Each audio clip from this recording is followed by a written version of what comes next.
Hello and welcome to the 12th episode of the Socratic Method podcast. In today's episode, to mark the 1-year anniversary of the podcast, we're going to talk about probably one of my favourite arguments for the existence of God, and that is Aquinas' third way. And as you've seen by now, we've got a very special guest to join us and help us to do this today. He's one that's already been on the show before, and so my audience should be familiar with him, but if you aren't, it's Jake Busher, who is host of the Cutting the Gordian Knot podcast, on which he covers philosophical, theological, and economic issues, all from a Catholic perspective. So please do be sure to go and check that out. Jake Busher, thank you so much for coming on the show again. How are you? How have you been? I'm fantastic. Thanks for having me on, Noah. I can't believe it's been an entire year since I've been on. It feels like just yesterday, recording in the room right next to me, talking about the fourth way. So we're backtracking. We're going to the third way. It's also one of my favorites.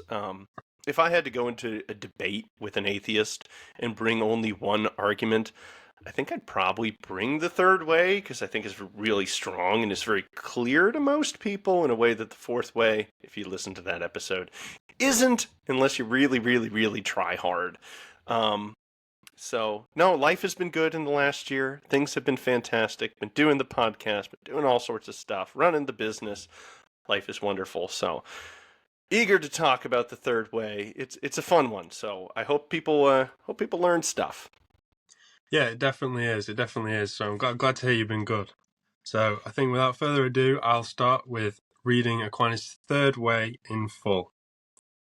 The third way is taken from the possible and the necessary, and is thus: we find among things some that are possible to be and not to be, since they are found to be generated and corrupted, and consequently they are able to be and not to be. But it is impossible for all the things that are to be like this, for what is possible not to be at some time does not exist. If, then, all things are possible not to be, at some time there was nothing real. But if this were true, then even now there would be nothing, because what does not exist does not begin to exist, except through something that does exist. If, therefore, there ever was nothing existing, it would have been impossible that something, anything, would begin to be, and in this way there would now exist nothing. This is clearly false. Therefore, not all beings are merely possible, but there must be something real which is necessary. But every necessary thing either has a cause of its necessity from another, or it does not have such a cause. It is not possible that one should proceed to infinity in necessary things which have a cause of their necessity, just as neither was it possible in efficient causes, as has been proved. Therefore, it is necessary to posit something which is necessary in/through itself, not having a cause of its necessity from another, but which is the cause of the necessity of other things. This everyone calls God. Do we even need to do the podcast now? They just heard it. The people just heard it. Yeah, so, no, that's it. God exists. Go home, guys. But Done. no, so, all right, cool. On a more serious note, if that sounded like word salad to you, listeners, please do not be worried, because that it is to most people. And one of the issues, as we've discussed with it, is Aquinas uses words that we don't tend to use now. For example, his talk of generation and corruption. Well, kind of corruption nowadays would more mean something like becoming evil or becoming tainted, whereas for Aquinas it means going out of existence. And one of the bigger, more pressing issues in Aquinas' argument is that he talks about contingent and necessary, but he means them more in terms of kind of beings are temporally finite, and then therefore there must be something that's eternal, whereas a lot of modern philosophers use the words contingent and necessary to be mutually exclusive categories. So just before we get on to exploring that, I made a version of the argument for modern listeners just to help them kind of understand what's going on. So for anyone who didn't like Aquinas' third way because it's horribly confusing, hopefully this one's a bit better. And then I'll pass it over to Noah's third way. So Noah's third way. Some things in the world are temporally limited.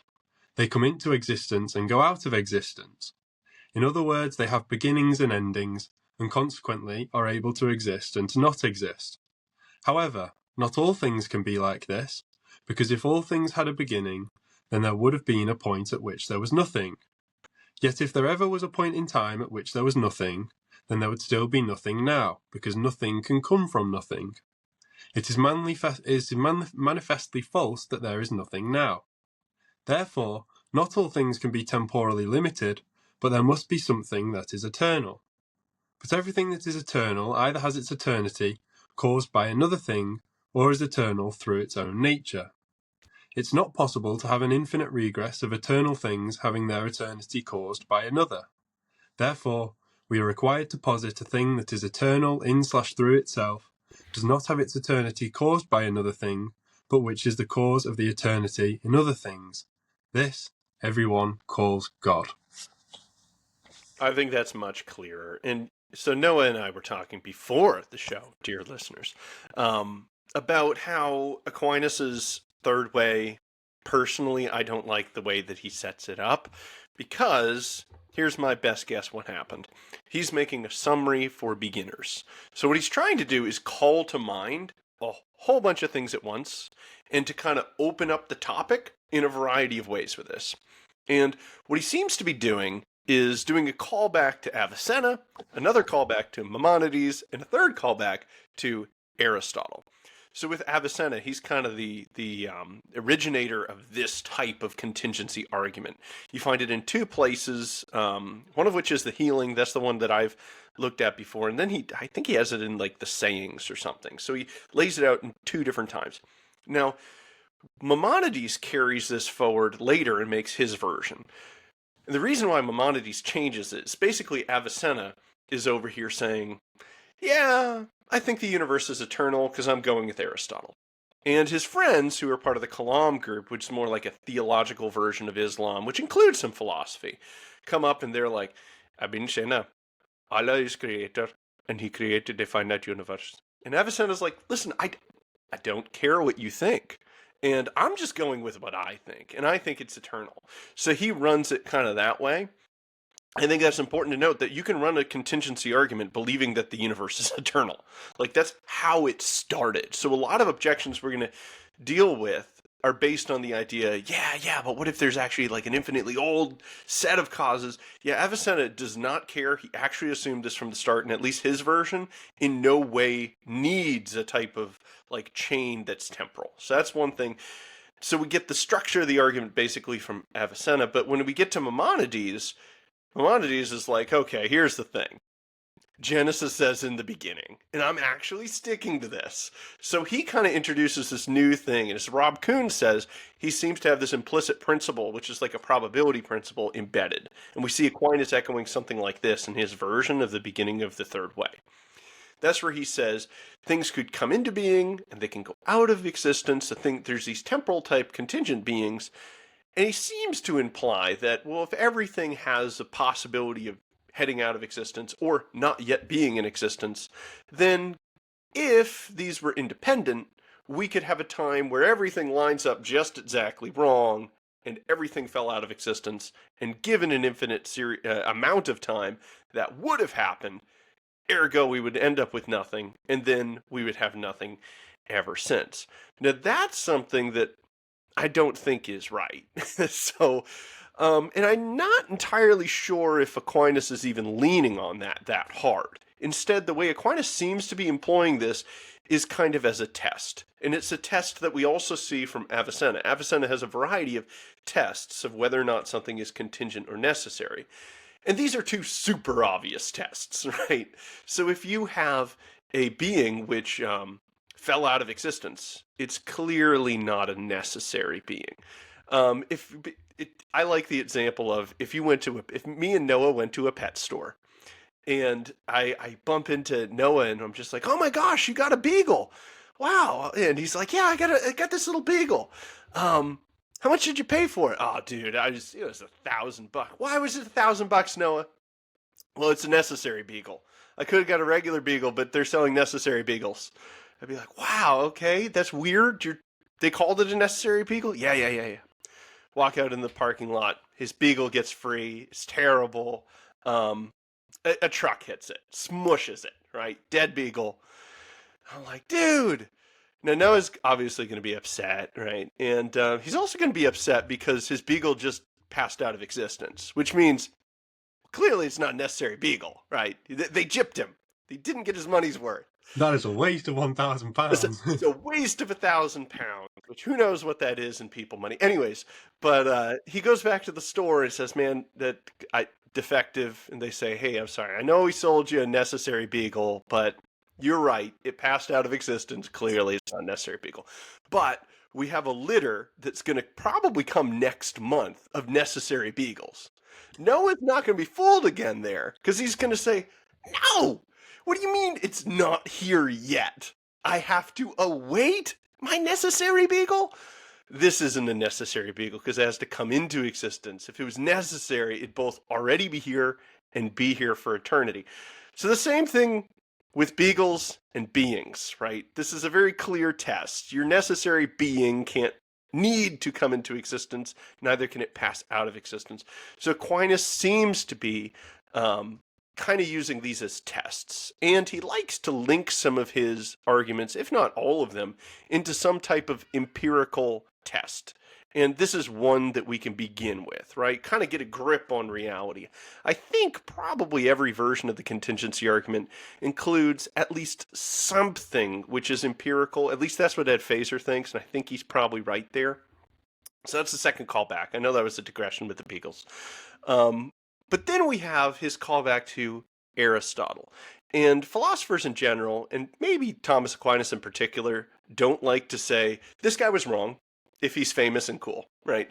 So he kind of keeps everything and doesn't really throw anything away. And one thing he's keeping from Aristotle is Aristotle's focus on how contingent equals temporal, necessary equals eternal. And that's the way he uses this language. That's not the way Avicenna uses the language. Mm-hmm. Avicenna simply goes, does it require something outside of itself in order to be? Does it have a set of conditions such that it will be or not be? Yes? Cool, it's contingent on the set of conditions being fulfilled. Does it not require anything outside of itself, no conditions to be fulfilled in order to... Cool, it's a necessary being. Now, Aristotle believes some things that we might find weird, both in modern philosophy and if we're just looking at Aquinas, one of which is stars are necessary beings for Aristotle. So what does that mean?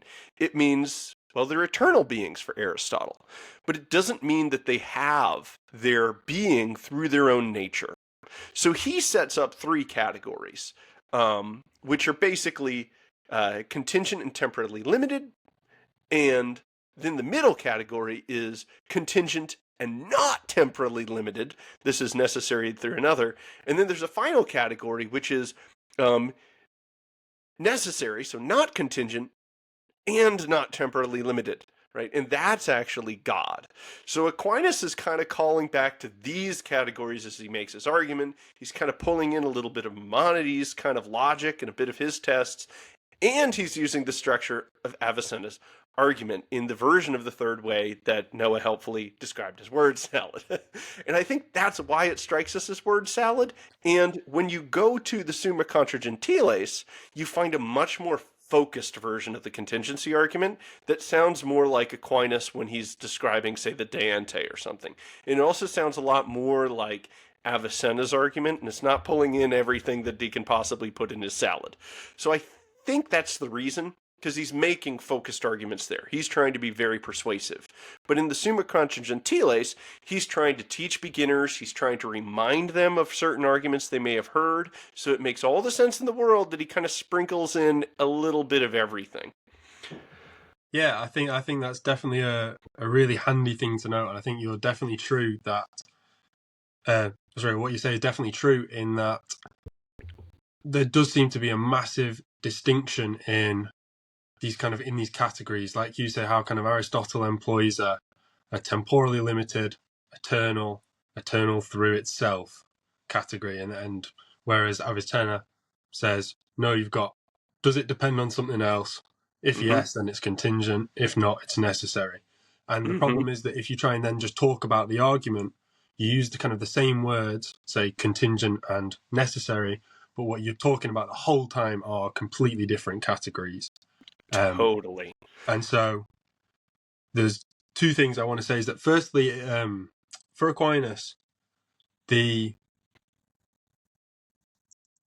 like a lot of links between something's temporal lifespan and the cause behind it. So what I mean is that it sounds less clear in my version of the argument when I talk about something as eternal through itself, perhaps that it needs an explanation, or that it doesn't need an explanation, because we are now used to hearing the word necessary to mean kind of either doesn't need an explanation or has its own explanation. Mm-hmm. Whereas that's exactly what Aquinas means by eternal through itself. An eternal thing that's eternal through itself, because it doesn't depend on anything else for that, would have its own eternity through its own nature. And that's exactly what he means. But I don't want listeners to be off-put by the fact that we aren't describing that as being necessary. And then the other thing was that, funnily enough, how you've just compared the argument to the Kalam cosmological argument. I actually created another version of the argument, so here's my second version of the third way, specifically to compare it to the Kalam version of the argument. So I found it really interesting, and I was trying to highlight the differences in how they run. So here's a comparison of the argument as compared to the Kalam. So just to quickly recap the Kalam runs that everything that begins to exist has a cause. The universe has a beginning, therefore the universe has a cause. And the traditional way is to go on and then argue that that cause is God. But for Aquinas, that would basically be a bit misfocused in that it's true that things that begin to exist have a cause. Mm-hmm. But we can go further than that. We can say that these things, these temporally limited things, not only have a cause of these beginnings, but then they require a cause to continue being in existence. Yep. So just to highlight that distinction a bit more, I created this version. So here we go. Temporally limited things that have beginnings and ends, require a cause of their existence, because they are able to exist and to not exist. A collection of things that are able to exist and to not exist would require a cause of its existence as a collection. This is true even if the collection has existed eternally, because it is still comprised of beings that are able to exist and to not exist. Any individual things that have existed eternally, or an eternally existing collection of temporally limited things, would have to be sustained by a per se causal series. Since a per se causal series cannot regress infinitely, we must posit a being who is eternal through itself. This thing everyone calls God. Now, sorry for maybe a couple of the spoilers in there of kind of the argument we're going to arrive at, but I just wanted to focus on the distinction between things with a cause, things with a beginning requiring a cause, and things that are able to be and not to be requiring a cause, because the Kalam is kind of a fan favorite because it interacts with our current scientific theories, because it tries to show that the universe has a beginning, and so it interacts with, say, Einstein's theory of relativity, because you want to say that if space and time required beginning at the same point, then whatever is the cause of the universe would have to be outside of space and time because they began at the same point, and that type of thing. And that's great, but I also think it's very neat if we can develop arguments that don't seem to rely on our best scientific understandings, which is what Aquinas and kind of Avicenna seem to do here, to me, is they seem to kind of separate themselves from interacting with the best science and kind of take a step back and say, we're not going to commit to that. That might be our best understanding right now, but all of that could change. Let's go for something a bit more trustworthy and a bit more kind of purely philosophical. And then the other thing I wanted to notice was how amazing, isn't it, that the argument has bases in Avicenna, who's an Islamic thinker, Maimonides, who's a Jewish thinker, and obviously now Aquinas, who's a Christian thinker, and Aristotle, who it wasn't any pagan. religion, but was Yeah. kind of just theistic. I thought that was really cool. No, it's just everybody's joining their philosophical power rings on this one. I like that one. Yeah, the Kalam is one that I've actually never liked that much. I mean, to me, if you can say, all right, anything that begins to exist has a cause. Yes, right. I think that one's totally fair, very defensible. The universe had a beginning. I think that there's some ways that you can argue. I'm kind of 50-50 on whether you could prove that philosophically. Mhm. Ways that I think we could take a whack at it.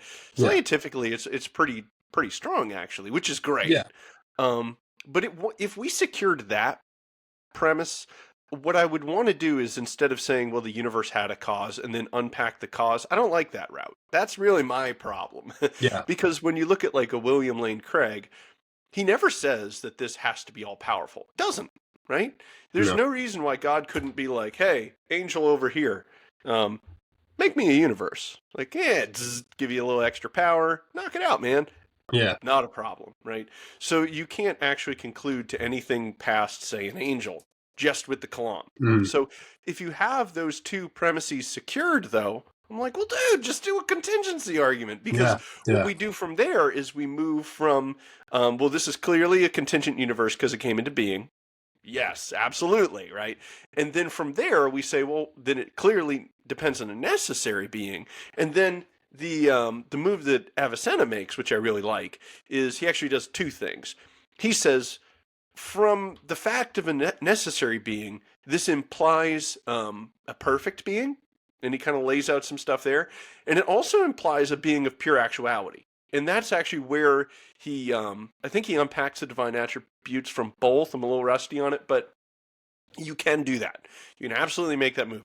Avicenna makes that move. Thomas Aquinas makes that move. You can move very easily in like the broadly Aristotelian metaphysical system from a being of pure necessity to a being of pure actuality, if you know what actuality is, because it pertains to being as such. So once you get pure act, you get all the divine attributes for free. And you get them not just, well, it'd have to be a powerful cause, right? You get it, it would have to have all power and be the cause of all power. It would have to be eternal based on its very nature, not a thing which just happened to be before. So that's my problem with the Kalam. You said something a little bit earlier about how Aquinas kind of looks at these beings coming into existence. The background for that is Aquinas follows Aristotle in this one, saying that any contingent being is equally related to non-being and being. So it's kind of this little like in-between thing. It's just kind of like hovering in between being and non-being. yeah, And because it doesn't actually by nature pertain to one or the other, it just floats above, and then it has to be pushed into being in order to be. And that mhm, kind of sounds funny, especially with like the fingers moving for people who can't see and the fluttering above these categories. But it's actually very common sense, right? There's nothing in the nature of a banana that means it must exist. It could not exist, which means it hovers above these categories and it can fall into either.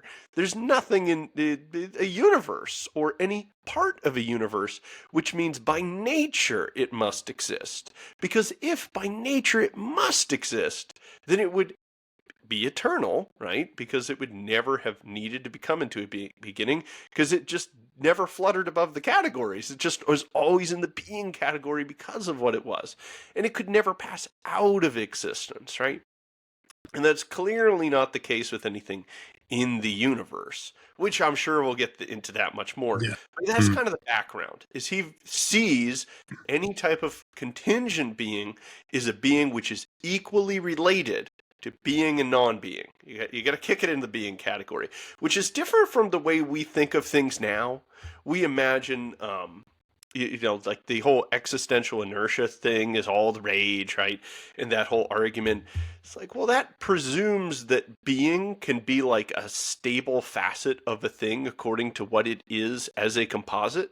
And I think mm, this is just fundamentally false, right? Because there's nothing in the nature of a thing that exists that actually dictates that it exists. And that can't be a quality which is passed to the thing. And if it was, like, if for a moment God made existential inertia a thing, and then a Noah Chappell all of a sudden, is it Chappell? Is that how you Yeah, say it? it is. Okay, Yeah. if a Noah Chappell had being according to his nature as a composite of essence and is existence, then at that point, if he has it in possession of his nature as a composite, then there's a nature which does mean that he has to be according to his nature, at which point he could not pass out of being, right? So you would just be eternal from now on.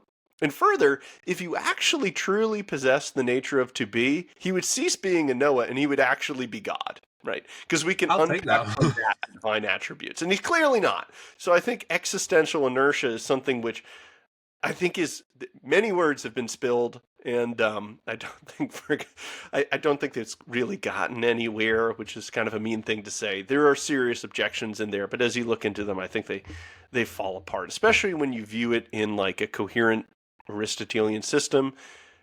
Putting that into the category doesn't make sense, in part because of the principle I've been trying to hammer home, that any type of being like that equally relates to being in non-existence. So Yeah. if it has existence, it's like stuck to it and actualizing it, and it could Mm. equally become unstuck. Yeah.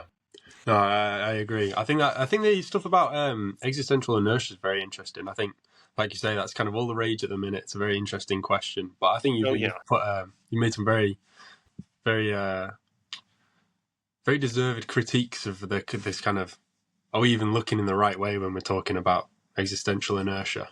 And I think you're definitely on something, because I've seen a lot of critiques about, is existential inertia kind of a property in its own self, or is it more of a thesis that kind of whatever exists just continues to exist in this way, and less of a property but more of a thesis? And I've kind of seen those type of things, but like you say, it's kind of It gets really full of rage. complicated. I'm not trying to, just brush it off. I think it's Yeah. interesting.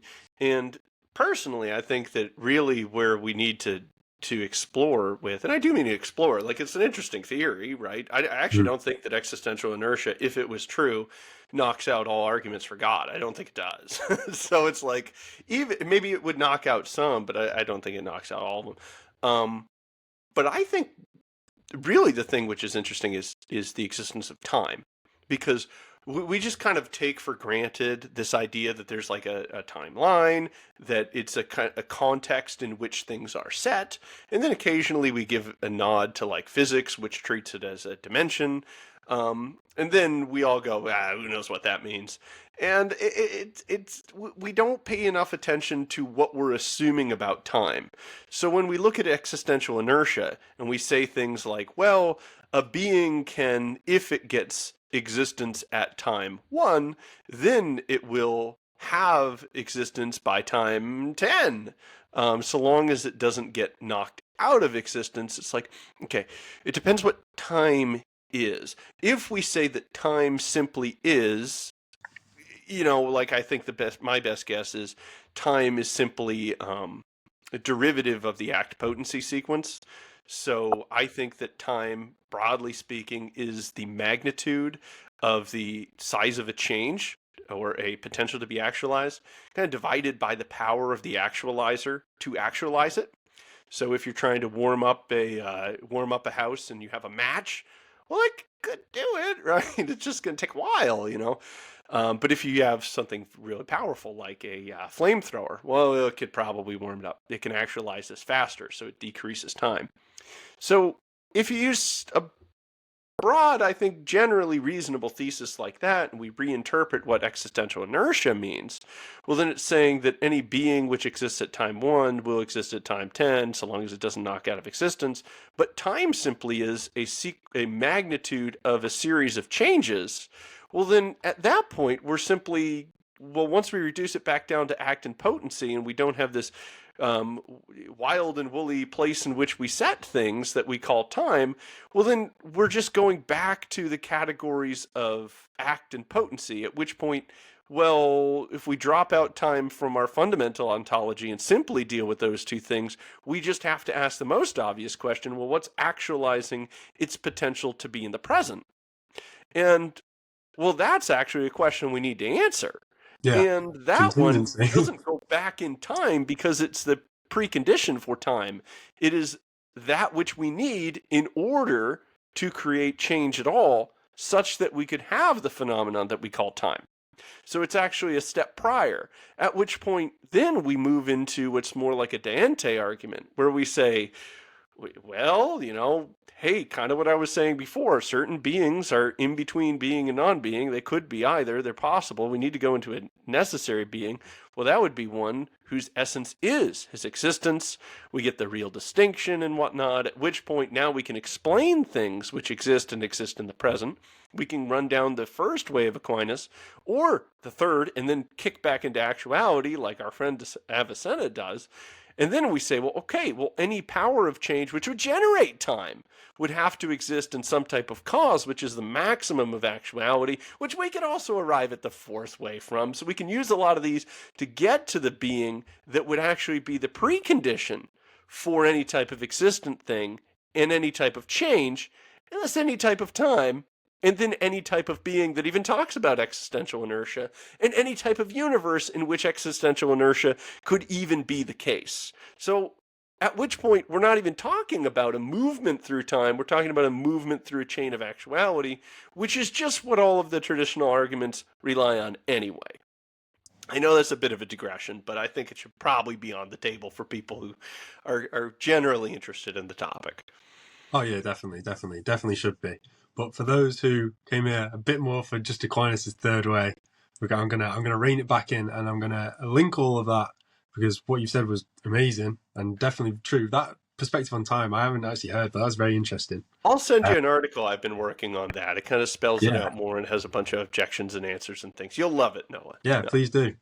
But to go back then to Aquinas' third way, I think the first question that I want to know and listeners want to know is, do these temporally limited beings that are kind of equally committed to non-being and to being, kind of just float above, do these temporally limited things require a cause of their existence? Gotcha. Yeah. No, this is the question. And it's been taken a couple different ways. Like, I mentioned a number of people who have thought about this, and you talked about how it's Islamic tradition, pagan tradition. Well, I had another one, and that's just the rationalists. So Leibniz has an argument, which is a contingency argument, which is very strong. And I believe Ed Fazer unpacks and details. And it's great. But it explicitly calls to mind what's called the PSR, not the pumpkin spice reason, the principle of sufficient reason. We're out of that season. So the principle of sufficient reason, there's many formulations, and it's a snooze fest, and only people like my friend Pat Flynn truly care about all these different categories and want to detail them and defend them. And I think you can defend a variety of versions of the principle of sufficient reason, and that's great. And if you're somebody who already holds to this, that things require some type of reason in order to be this or that, which I think is an innately incredibly reasonable principle, and without it, I really doubt one's ability to have any type of scientific progress or any faith in science, for example. I think everybody should hold to a principle of sufficient reason. There's a bunch of egghead philosophers who deny it, and to their peril.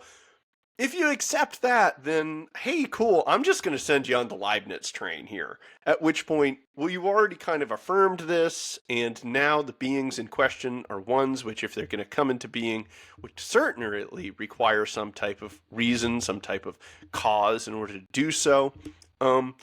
Aquinas, Avicenna, Maimonides, these guys don't actually, come out with, hey, let's talk about principle of sufficient reason.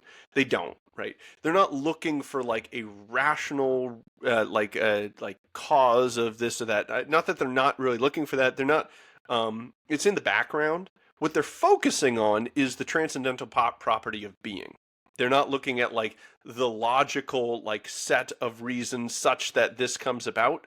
They're kind of tracing being, whereas Leibniz is tracing truth. So it converges, given the convertibility thesis, and that's why it's the same kind of argument, but it's just taken from a little bit of a different perspective.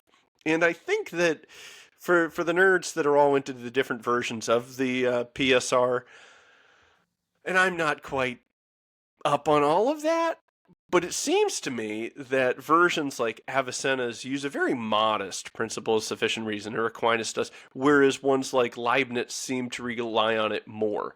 So I guess, your question was, do possible beings, require a cause? if you already accept the principle of sufficient reason, the answer is yes, go with Leibniz, cool, you got to God. If you're like, oh man, it's kind of wild and woolly, well, let me just step back and say, hey, I'm just going to divide the category, everything into two categories which cover everything. Things which require a set of conditions in order to be, and things that don't. So you don't have to care, all right? You don't have to care for this argument. In fact, what Aquinas is really trying to lead you into is the stage 2 of it. He's trying to say, hey, there's a few tests which show that there are some contingent beings, but what he wants to get you to is, hey, there's a necessary being. So either side, this is a mutually, or these two categories cover everything, right? Just like pink and not pink covers everything. So things which require a set of preconditions in order to exist, and things that don't. Now, I think that we can accept that there are some things which require a condition for its existence, right? Like us. Yeah. I feel like we had requirements, like I need my parts, and that's something that we need to put a huge flag in, because that's unbelievably important to contingency arguments, is the role of parts and metaphysical grounding. And also our, cause, and that we had parents, right? So that seems to be a precondition for our existence. Maybe like the strong and weak nuclear force could be something else, right? If that stopped existing, we like blow apart. So in order for us to exist, that's in the set of conditions, right? In order for us to persist, we would need food and water, etc., stable temperature. So we have at least some things in that category, and we don't have to kick you into a strong rationalist PSR for you to affirm that. And you just need to say it's either there or it's not, and then you're already on track for the argument. Yeah, definitely. I think you're right in what you say about Aquinas using a kind of weaker or restricted version of the principle of sufficient reason. And it's kind of interesting you should say that, yeah, if you accept the full principle of sufficient reason, then maybe take the Leibniz route. But one of the things I kind of like about Aquinas is he doesn't use a principle with as wide a scope as Leibniz does. Leibniz, like you said, there's many variations, but Leibniz kind of says everything has a sufficient reason for why it's that way and not some other way. And Ooh, Aquinas yeah, doesn't seem to... right there. And not some other way is a key part, is right? the key part, yeah. That way and not some other way are two different things in a sense. Definitely. Yeah. Okay, cool. Keep going. Didn't mean to interrupt, but that's kind of important. No, it's all good.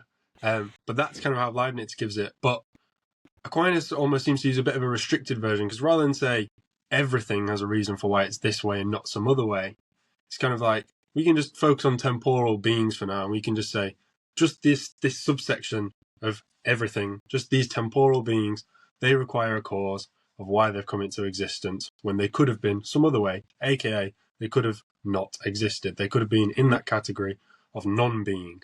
So for reasons to think this way, I think, just to name a few, and some of them have come from this book, Necessary Existence, by Alex Proust and Josh Rasmussen. And it's a great book. Good guys on this. Yeah, really amazing. Good guys on this. Amazing. So be sure to check out that book, and I'll leave a link to where you can get it. But some of the reasons they think, and I think these are really quite persuasive reasons, to think that temporally limited things and these contingent things require a cause are: it explains why we don't see chaos in the universe. So if you could have these temporally limited things just pop into existence, so they could have their starts and their ends without requiring a cause, there'd just be chaos.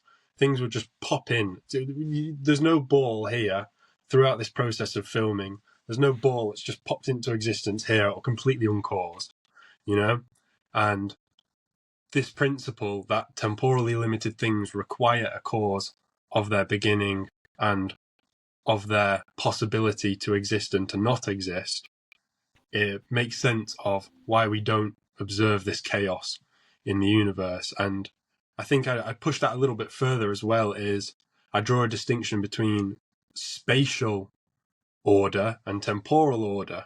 And if temporally limited beings could just pop into existence, it'd mess up both, because they'd mess up the spatial arrangement of the universe and the temporal order of the universe. We see in the universe and in nature a very nice temporal sequence of one being leads to the next, to the next, to the next, and so on a massive scale. But if you could just have these beings that just pop into existence without a cause, that'd be completely higgledy-piggledy. So that's and one and it, reason. and it violates the conservation of matter, conservation of Yeah. energy, I, and but yeah. So keep on going, and I'll throw something in yeah, after. exactly. So that's one reason, is it would completely mean that there was chaos in the universe, and we don't observe that chaos. Therefore, we should think that temporally limited things require a cause of their existence. The second reason, then, as you kind of hinted at before, is the idea that these beings require a cause is just ingrained within our reasoning faculties, and it's such a key idea that we use in our in our investigations of science, in our scientific methodology. We assume that these beings have a cause for why they are when they could have been otherwise, but specifically, especially these things that have limits. It's kind of these things that have limits. It's why do they have these limits that they have? And we assume this on an everyday level all the time, and it really grounds our scientific knowledge.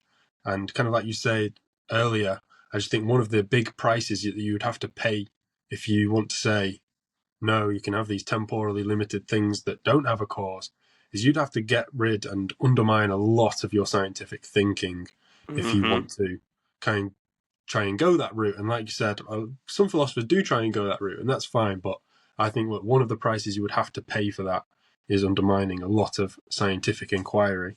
And then perhaps the strongest reason in favour of the idea that temporally limited things require a cause of their existence, to me, is that it's an inductive generalization based on many cases. We see many individual things and many collective groups of things, all of which that come into being and pass out of being, and every single time we understand that there's a reason for why this is. So to give an individual example, we see a chair come into existence, and I don't mean just pop into existence, but we mean we see it being made. We see Mm-hmm. a carpenter put it together, and then we have a chair, and we see this, and we understand that the chair does not explain its own existence. It was caused to exist by a carpenter putting it together. And obviously that includes what you said before about things having parts, and that kind of whole distinction there about, parts being sustained together, requiring a cause of that. But that's one thing. So that's the individual cases. But then we also see very many collective cases. So I think in the book they give the example of a grove of trees. We see a forest, and it might get hit by lightning. Let's say this whole forest is hit by lightning and then it dies the day after being hit. Mm-hmm. We've seen this whole collection of trees come into existence and pass out of existence, and we intuit every single time that these temporally limited things require a cause of their coming into existence and going out of existence. So in that example, it might be we see the cause of being planted as seeds and then developing, and then the cause of their ending being hit by a lightning shower. But in any case, it does seem to be a really strong inductive generalization to make that the things around us that are temporally limited require a cause of their existence. Right. Yeah. I think so I like the inductive one, and I don't think there's really any exceptions. So it's like that's strong. I like some of these other ones. My favorite one is the chaos one. I'm Yeah, not really sure how far we can push this, but I mean, imagine like, um, we're talking about a contingent being something which requires a set of preconditions in order for it to say exist. So let's say, to kind of give an analogy, let's examine. There's a set of conditions for me to go out and get a donut, right? Let's say there's a donut truck over there, and we say, all right, well, there's a set of conditions for me to go and get a donut. And some of the conditions are, well, I don't have work to do. I'm not worried about just how fat I am. Okay, I have to have my shoes on, right? I have to be wearing clothes in general. I have to have money, right? So let's say these are all there is in the universe are these 5 conditions, right? So if we start to eliminate these conditions, it becomes more likely that I will appear at the donut truck, right? So we say, actually, I don't care if I have shoes. Actually, I don't care if I clothe. Actually, I don't care about my work. I'm just going to steal the donut. Screw the money. Like if we start to eliminate these and we get to zero, then we've gone from the probability of me arriving at the donut truck at first is low because it has to fulfill all of these things. Then we reduced it. Now it's more likely I'm going to pop into existence, right, at the donut truck. Well, now we're down to one condition. If he has shoes, he will go to the donut truck. Wow, like shoes or not shoes, he wears shoes a lot, he's probably going to be there. All right, if we posit the idea that the set of preconditions needed for me to go to the donut truck is an empty set, I'm pretty sure that means I'll be at the donut truck, right? So if we want to say, hey, the set of preconditions necessary for, I don't know, a universe to pop into existence is not a set of 5 things. It doesn't need to get his shoes on first to pop into existence. We're going to posit a category of these contingent things with an empty set of preconditions necessary to come into existence. We should be seeing a lot of chaos, Noah. Yeah, if that's the way contingent beings work, we should see them just right, left, and center popping into reality all the time because the set's empty. We did it. Go get your donut. And I don't think we see that. So I think that's a very strong reason to believe that the set is not empty and that things require something in order to come into being. And that's kind of principle sufficient reasoning, but it's kind of not. Yeah, it's exactly. It's kind of limited version. Boy, like, come on, guys. Like, I think this is something that, it's all well and good to be skeptical, but you got to be skeptical of your skepticism. And I'm very skeptical of somebody who would doubt that kind of what I just laid out. I think given what you're saying with the strong inductive case, that everything that we know of kind of does need some reason to pop into being. There's no exceptions that we know of. People say quantum mechanics, but then people equivocate on what we mean by nothing big time. Yeah, exactly, yeah. All we had was all the laws of physics. All we had was this quantum field. All we had was and then there was a particle. Clearly nothing. All we had was the exact preconditions for exactly this type of thing to come into being and the form of the thing, either previous and the form of the thing which came to be, et cetera, et cetera, et cetera. So they equivocate on nothing, and I don't think that's fair. But it does actually helpfully prove to us that we have non-determinate causes, which we need later in order to explain why necessity doesn't bleed into our contingent universe. And that's something which I think Avicenna was wrong about. He believes that God freely made the universe, but he doesn't think that that's incompatible with it being necessary. So he kind of thinks that the universe is necessary because it's, I think, if anything, I'd put his idea of the universe as the universe is necessary through another, and the other being God, right? Yeah. And yet that kind of fits with his bespoke version of contingency, right? Yeah. There's a set of conditions to be fulfilled, i.e. God, and his divine simplicity. Bang, we get a universe.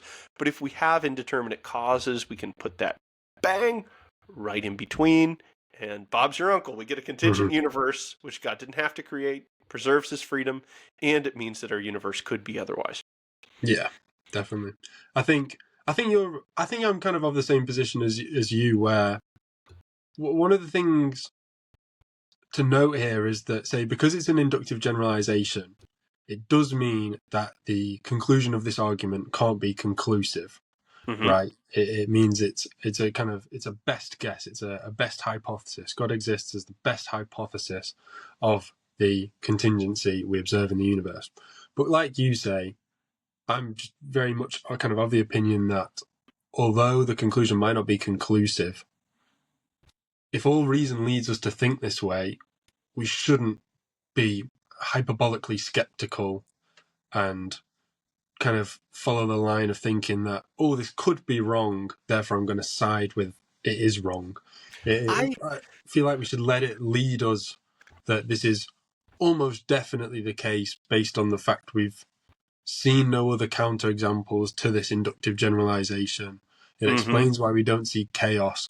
It's just such a strong principle, and there's so many reasons to think that way, in my opinion, that we should let that push us.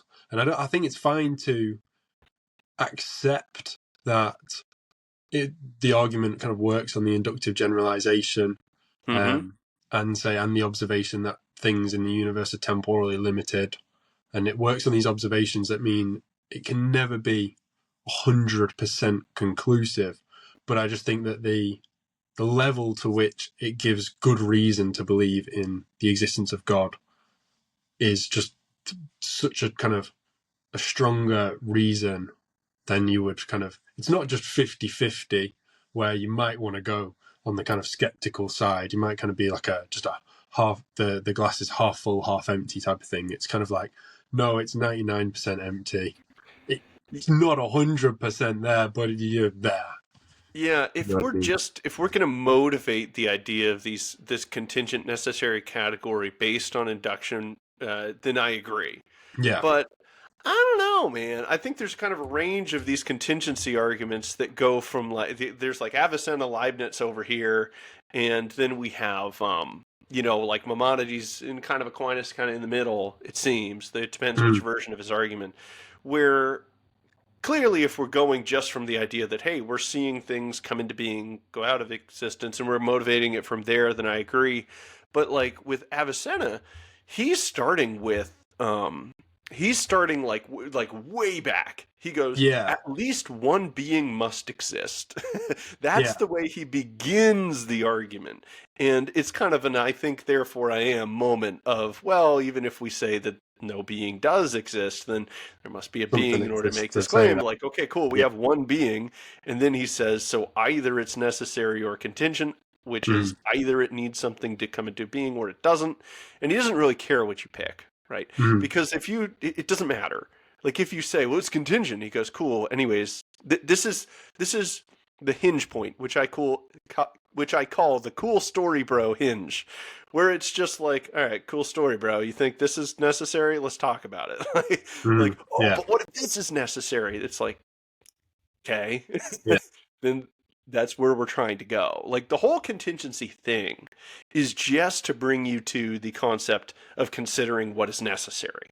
And once you do that, if you pick the necessary category or if you pick the contingent and then that leads to the necessary category, then we just invite you to ask what type of being is necessary and what does it mean to be necessary?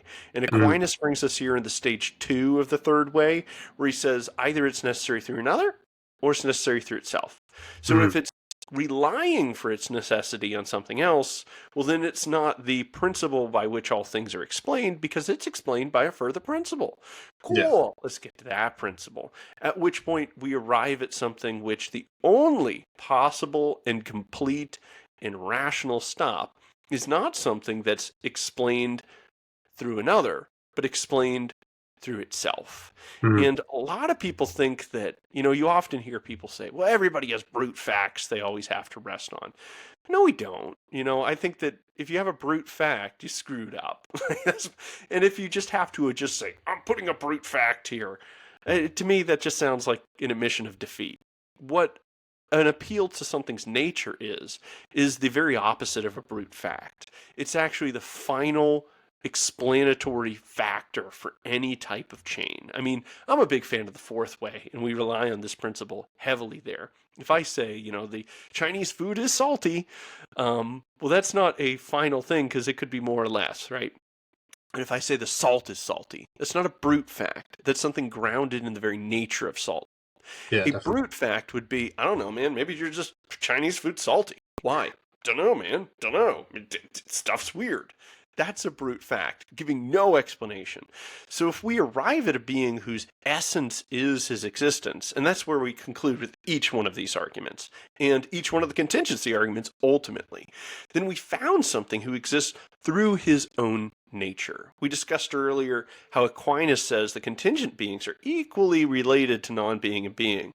Well, if your nature is to be, are you equally related to doing? No, you're not. You're 100% related to being, which means you could not fail to exist. You are utterly necessary and thus eternal, right?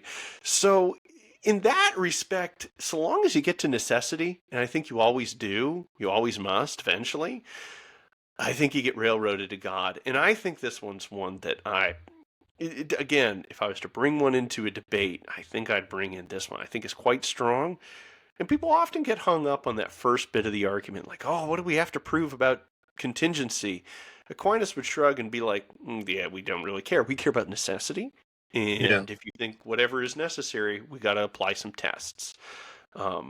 But let's talk about more objections and stuff. Noah and I have talked about this for a bit, and there's so much more to cover. So Definitely. I know I'm going on digression after digression. No, they're useful. They're useful because I think your mind and my mind work very similar ways, and I think a lot of philosophers' minds where you see one question pop up as you explaining an answer to one, and then you just have to answer that. And to ask one is to ask them all.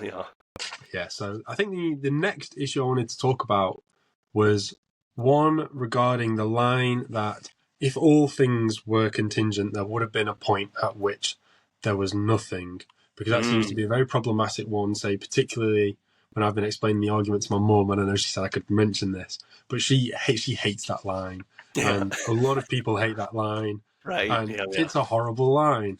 So it's definitely one I want to focus on, because that's the other thing that we've already mentioned, but Aquinas gives these 5 ways as a summary. It's a summary of his own work, but like you've said, a lot of his work relies on other works like Avicenna, like Maimonides, Aristotle, and it's a summary of all these different views.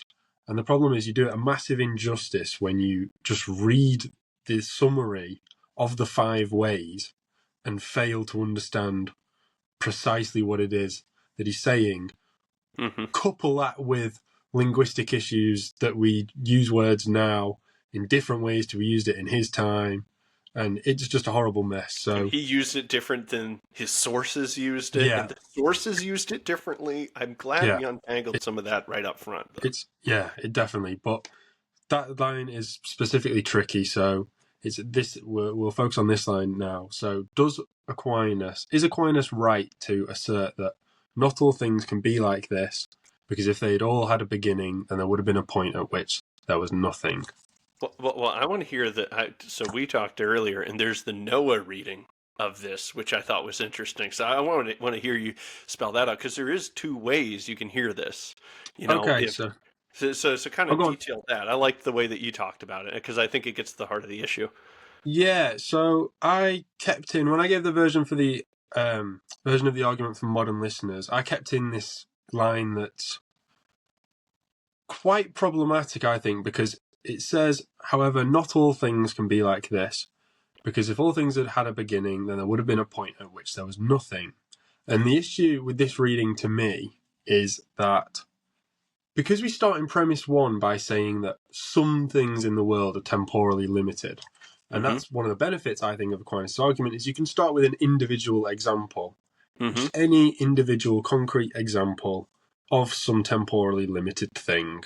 Say, me or you. We came into existence and we're going to pass out of existence, unfortunately, but we will.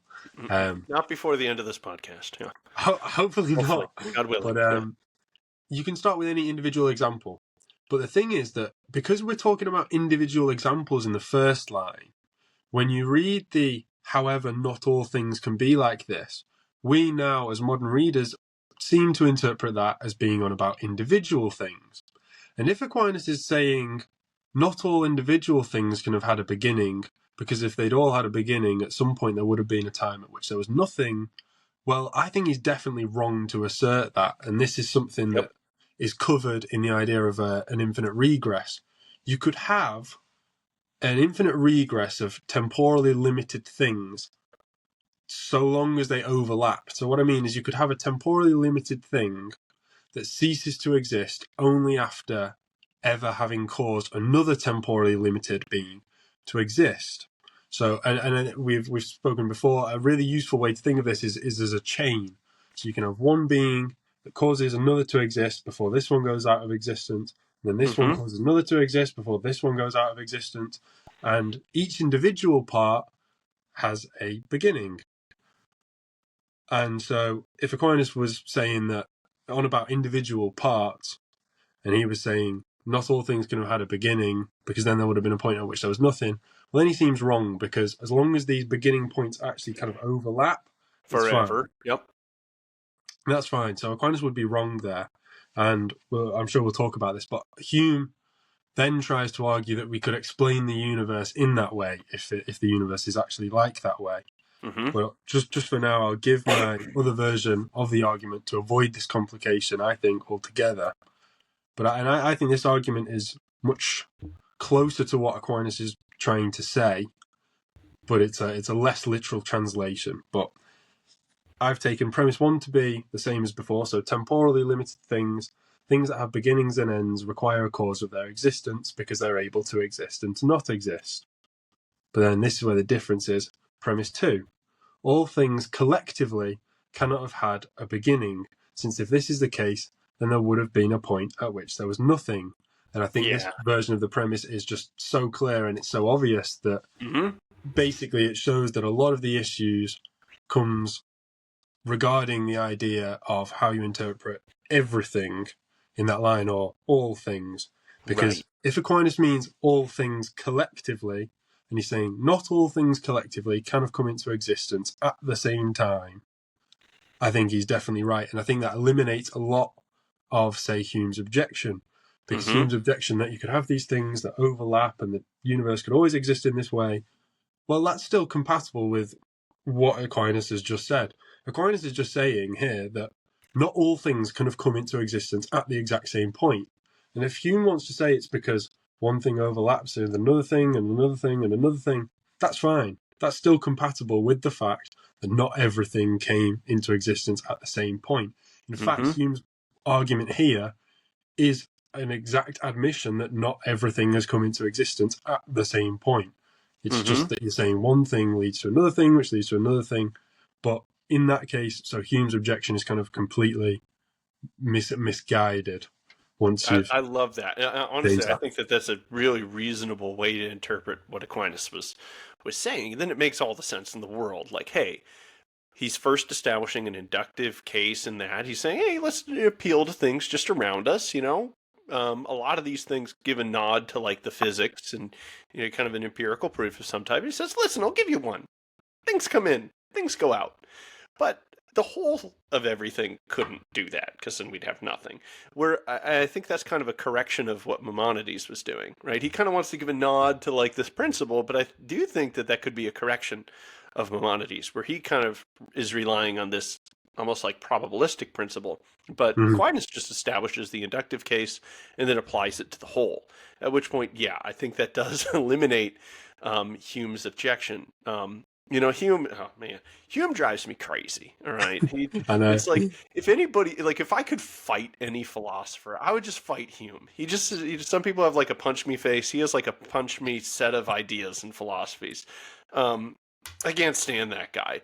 So he's kind of laying out this principle what was it? The Hume-Edwards principle you call it? Yeah, I can outline it exactly. Yeah, let's outline that and kind of hit that a little bit more. Because he tries to argue for the possibility of an infinite regress. Right. And he simultaneously tries to argue that you could explain each part of that infinite regress with reference to the previous part. And the kind of obvious advantage there is that if what he's saying is right, you never have to go outside of that set of infinite things to explain the existence of the set, because you can explain each part with reference to the previous part. And so, right. So Paul he's Edwards, saying, I didn't mean to interrupt. No, it's all good. I'll just finish this because it'll make it a lot easier, I think, for you. And Paul Edwards makes similar critiques of the cosmological argument, of which the contingency argument is a form, so an argument for the first cause. And so William Rowe calls the principle, if the existence of every member of a set is explained, the existence of the set is thereby explained. And that's the Hume-Edwards principle. Right, which sounds reasonable on its face. However, I think when you dig in, you're just like, wait a minute. So if you say, all right, we have this infinitely long set of things which bring the next thing into being, all that's well and dandy. And then he's coming along to say, well, hey, everything in the set has something that explains it, namely the thing that came prior. Everything is the thing that came prior. Bob's your uncle. Well, it's not quite that simple, because it's like saying, well, I can explain every atom in Noah. Therefore, I've explained Noah. It's like, no, that's actually like ridiculously reductionist, because if Noah has a terrible accident and his arms and legs get cut off or something, or I mean, I don't know. Did you fall something more tragic? This is getting very dark. All right, let's take Noah's cat. So good. Noah's cat goes through a wood chipper. Then I can still explain all of his atoms, just like I could pre-wood chipper. However, I don't think I've actually explained a cat afterwards. I've explained like a pile of mush with those parts, whereas before I explained a cat. So clearly there's something over and above just the members of this set, and clearly it's the arrangement of this set. It's the interrelation of this set. And even more pointedly, it's the causal relations in the set, such that we can have different things come about, like a meowing little fuzzy creature, for example. So I think he's just wrong to take that reductionist turn. So that's like, for me, that's the big point. To kind of illustrate that, I like the example of and by the way, I think he's more targeting like Leibniz argument, where Leibniz is trying to say this explains this. He's real appealing to being under the guise of truth, and this explains this explains that. It gives a reason in this case. But really, when you step it back to like what Aquinas and Avicenna were doing, and they focus on being, I think his argument really falls apart. An example I like to give is an IOU, right? I guess I've fallen out of fashion. You write somebody an IOU, be like, oh man, I forgot my wallet. Yeah, thanks for paying for lunch. I owe you $20. Here you go. And you hand it to them. Well, if it just said, I owe you an IOU, an IOU, an IOU, and we had an infinite chain of IOUs, which each are grounded in the previous IOU. And then we say, hey, listen, man, I agree with Hume, that dude who lived with his mom even to the end of his life. I know that's an ad hominem, but he was a contingent being on the graciousness of his mother in his mother's basement. But anyways, got to throw a little shade here. He's like a 50-year-old guy or something, trying to be roomies with Adam Smith, and he never even got his own place, and he had terrible philosophy. Okay, I'll stop. But anyways, so we have this chain of IOUs. We wouldn't be like, well, every IOU is made valuable by the previous IOU. Every IOU has a previous IOU. I've explained every member of the set of IOUs. Therefore, I've explained the whole of the IOUs. You'd go, no, you didn't, because what's the value of the IOU? Well, I explained every member of the... Stop. No, you didn't. You explained a transfer mechanism of value, the IOU. You have not explained or defined in any way the value of it, nor have you expressed that it's ever grounded in anything. So what you've explained is not anything relevant. So when we talk about Hume's objection, he says, well, every being got its being from the earlier thing. That's like saying every IOU got its value from the previous IOU. You only explained a transfer mechanism that one creature brought about the next. That's fine. Not under discussion. Everybody agrees. Nobody cares about that critique, Hume. What we're trying to ask is, well, what is the source of this being that gets passed along to begin with? How does the IOU get value? And how do these beings actually have any type of existence to begin with? Why is there a chain of transfers? Because they would require existence, and yet they don't have existence by nature because, well, their nature is to be a transferer of existence, not one that has it to begin with. And if he really wanted to dig his little heels in more and say, no, this chain just has to be, this is where we get to the hinge point, the cool story, bro. The cool story, bro. All right, you're telling me about a necessary thing, the chain, whatever, awesome, nice. Okay, let's talk about necessary beings. Is it necessary through yourself or necessary through another? It's necessary through itself. Cool, let's unpack the divine attributes. You're actually talking about God, and you're really confused about what God is, but let me clarify it for you. Oh, it's necessary through another. Cool, what? Oh, a being who has existence. Okay, that would be God, right? Or he might say, well, it's existence through all of its parts. And Avicenna's over there shaking his head, not how it works, buddy. Like you just described a contingent being because it's contingent on the existence of its parts. So try again. Just a quick question. Do you think all of Hume's philosophy was just a guise to get out of paying IOUs and just keep using them? could be, man. I don't know. I mean, why is it that he could never save up enough to get out of his parents' basement? I don't know. No idea. Especially since he was best friends with an economist. You're like, I don't know. There's something going on here. Maybe he had a gambling problem. Maybe he had something going Maybe. on. Maybe there's just not much money in being a terrible philosopher who screws up everything. Maybe nobody wanted to pay him, and there was a good reason. But yeah, no, he never got out of the I'll, basement. I'll give him some credit. I also obviously don't think his I don't think his objections work, but I think he did a lot for furthering the dialogue. Yeah, Yes, albeit by bringing some objections that we wouldn't really find too plausible. fair But enough. Fair enough. He makes a good punching bag. Yeah, yeah. I think you're definitely right with what you say about these kind of IOUs, and he gets very confused almost, or he doesn't explain things in the way we want. He's explaining this transferring mechanism, and it's kind of like that's fine. That's definitely a part of what explanations are, but it's not really the relevant part we're after right here. And Right. I think Leibniz actually replies to Hume, and he gives the examples of a textbook. I think Okay. this is what we got Right. taught on the Yeah. college No, course. I you're could be right. wrong, You're but right. he has one copy of a textbook, and Hume would be like, "Oh well, why is this textbook this way?"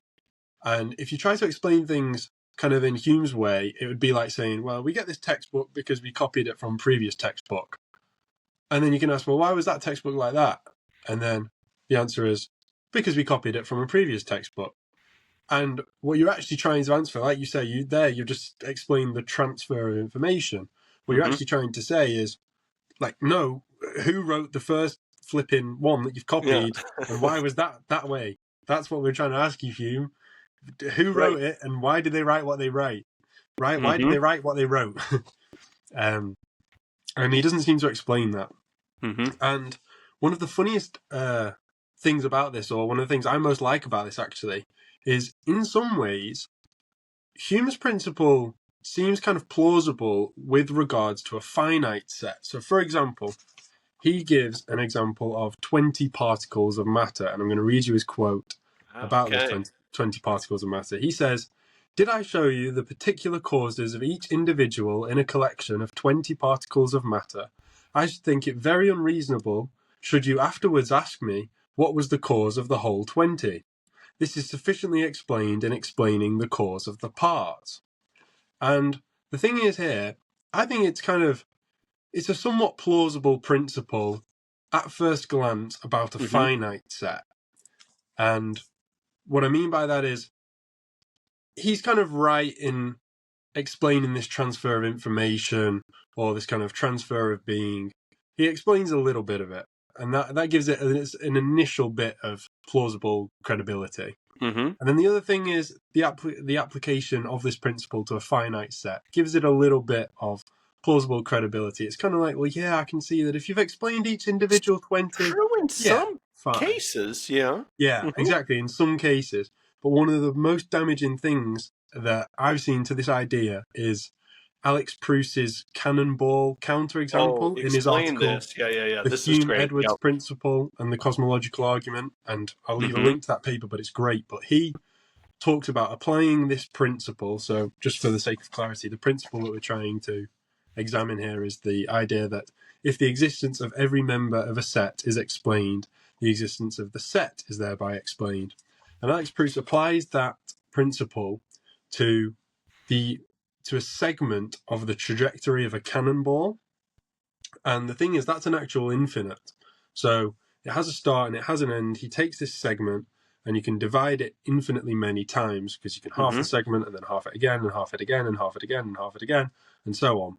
And so you can have infinite states of the cannonball within this segment of its trajectory. And if you try and apply Hume's principle here, the Hume-Edwards principle, if you try and apply it, you would say, well, why was the cannonball here? And the response would be, oh, well, you can explain that by reference to the previous state of the cannonball. And then you'd say, well, why was the cannonball there? And you try and explain that state of the cannonball in reference to the previous one. And the thing is, you can do that infinitely many times. And so you actually end up trapped within this infinite set. And so here, notice that although it was plausible with reference to a finite set, maybe, now, when you're actually trying to apply it to an infinite set, you're actually trapped. And it basically leads to the absurd conclusion that you can explain something with reference only to itself. So you can explain the motion of this cannonball only with reference to the motion of the cannonball. And I think what Proust does a really good job of showing is that if you want to say, well, why is the cannonball in motion at all? Why was it ever?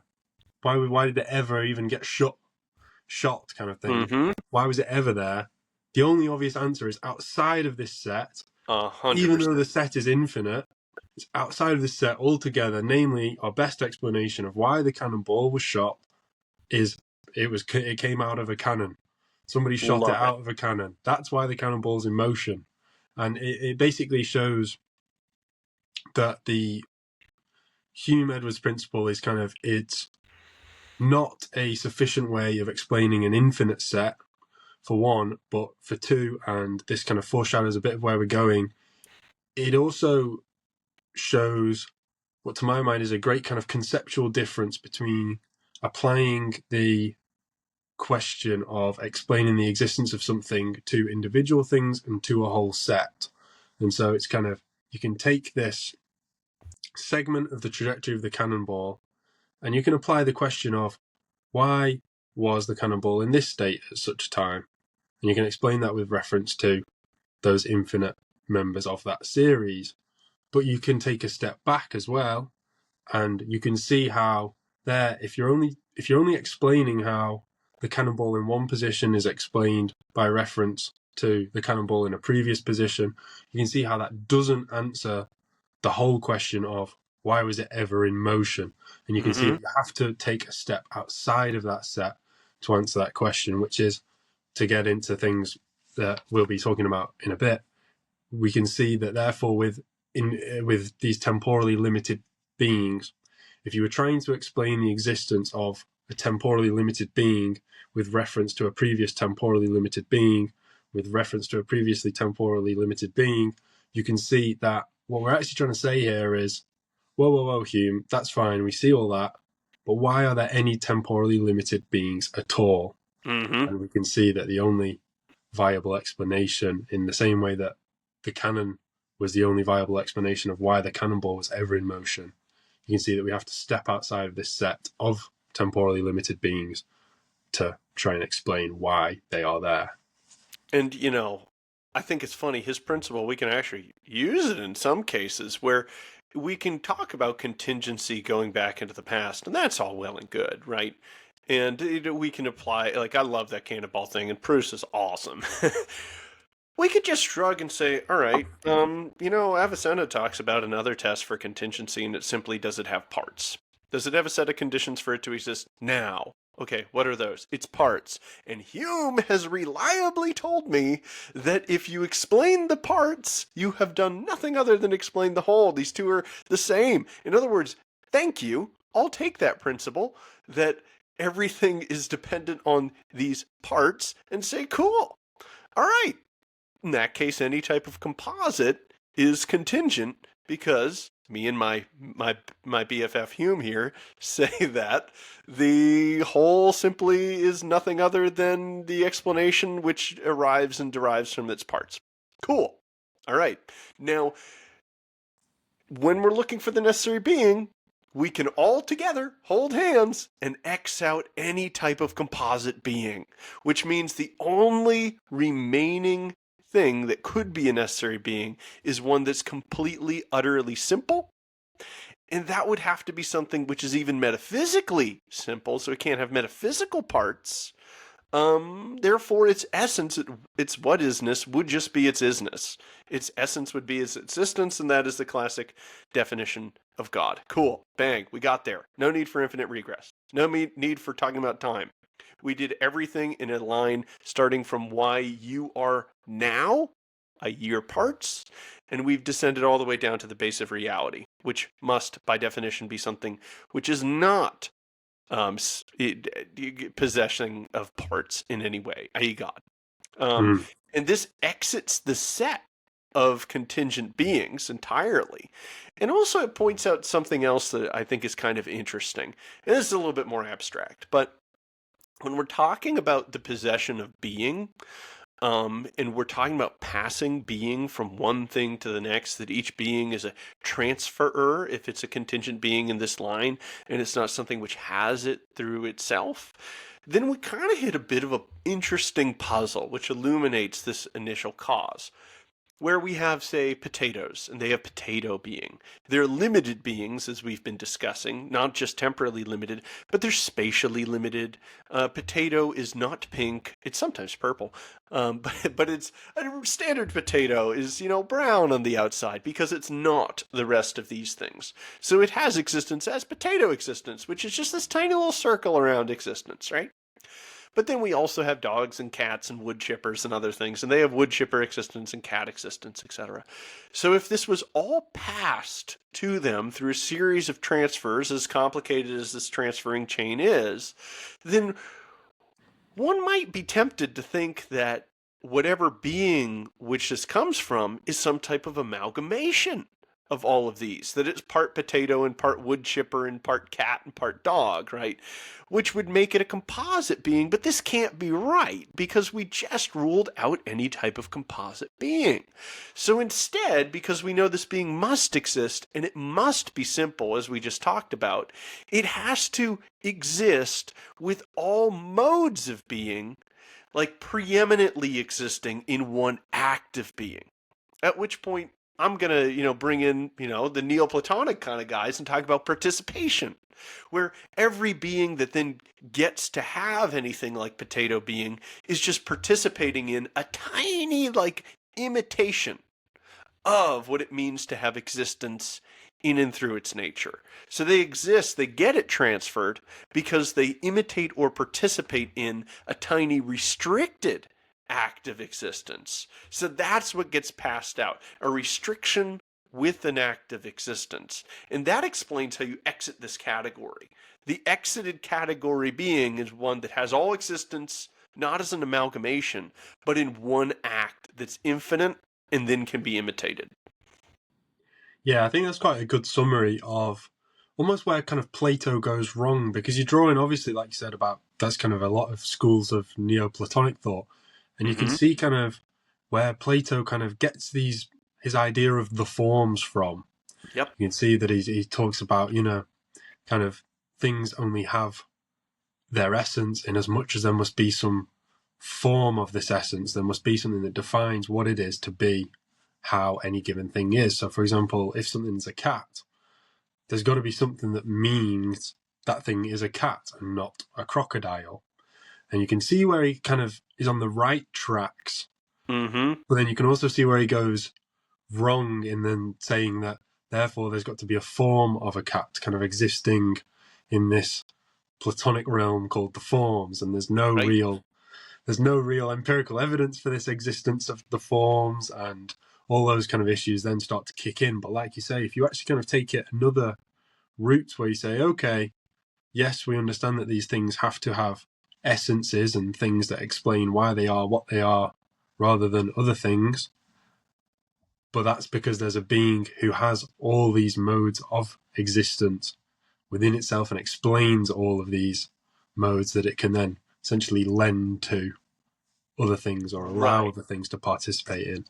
As much as I like to be mean to Hume, I like to be nice to Plato. And I'll just say, yeah, Plato, I'm cool with the realm of the forms, and here's where I'll put it.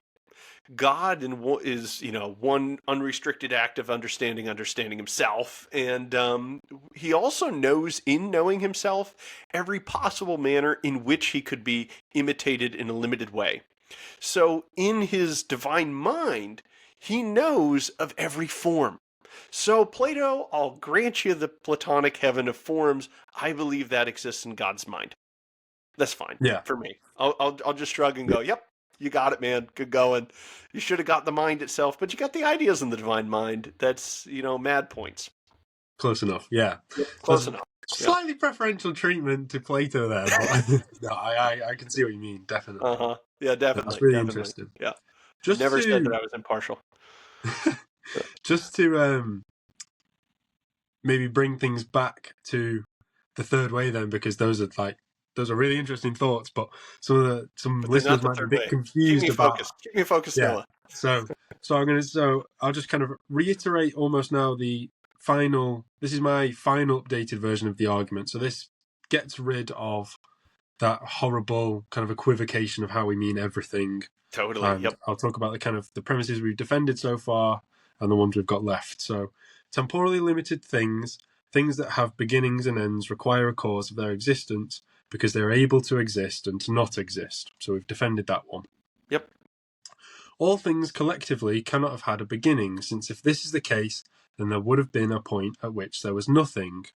I think we've kind of sufficiently defended that, and we've mentioned Hume's idea of how the universe could exist, and how it's kind of Hume's idea there is a response if we have that horrible line about everything, but where we take Aquinas' argument to be that all things collectively cannot have had one and the same beginning, I think we're much more on track, and I think we've adequately defended that. Mm-hmm. Yet, if there ever was a point in time at which there was nothing, there would be nothing now, as nothing can come from nothing. It is manifestly false that there is nothing now. I think we've adequately defended that because, like you said, kind of if you want to say there's nothing, well, there has to be something to say that there is nothing, and I don't think almost any principle is stronger than the idea that nothing can come from nothing. I agree. Having addressed the equivocation between a kind of scientific understanding of nothing versus philosophical nothing. And we're on about philosophical nothingness here. If there is absolutely no thing, then no thing can come from this nothingness. And I think we've defended that once we understand that we aren't on about a scientific nothingness, meaning a vacuum or a quantum field or whatever it may be.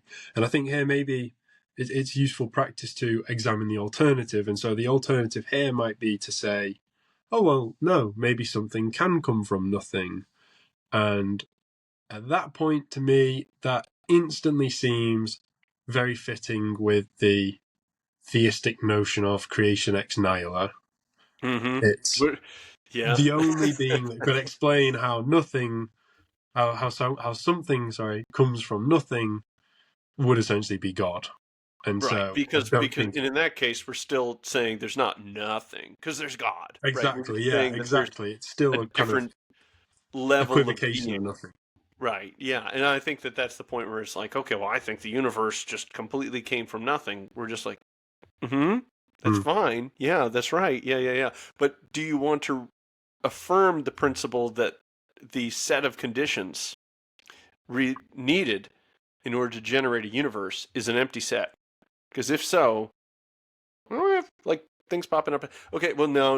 Okay, cool. Well, I think there was a condition which was necessary for it to come from nothing, and namely that is God a necessary being. That actually makes sense, right? So yeah. Okay, but keep going. Yep. So that's where we're up to. So therefore, either some individual things or the collection of all temporally limited things is eternal. So I think we've kind of sufficiently defended this, but maybe we could be a bit clearer. So say that one again. Therefore, either some individual things or the collection of all temporally limited things is eternal. Right. So I think we've kind of sufficiently defended the harder bit, which is this collection of temporally limited beings. And this is one of the reasons I really like Aquinas' third way, is it really seems to be a kind of worst case scenario for theism, in my opinion. And that's why I love the argument, because you've talked about, say, Leibniz's principle of sufficient reason version of the contingency argument, which is kind of where you've got people on board with the idea that everything has a reason for why it is that way and not another way. And it's kind of like, well, yeah, if you accept that, go the Leibniz route.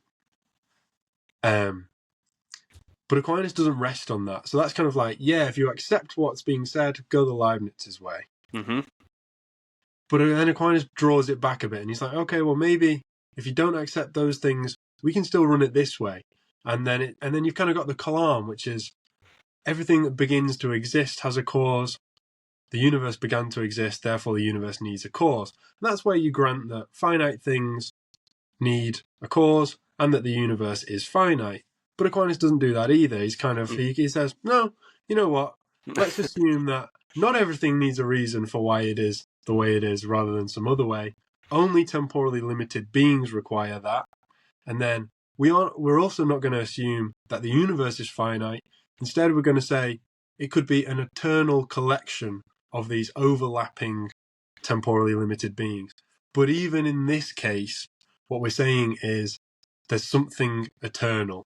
So, right. and this is why I included the first bit of the line that either some individual thing or things or the collection is eternal, because you get to a stage where you either want to say everything is a temporally limited being, but perhaps they have to overlap, and therefore that collection is eternal.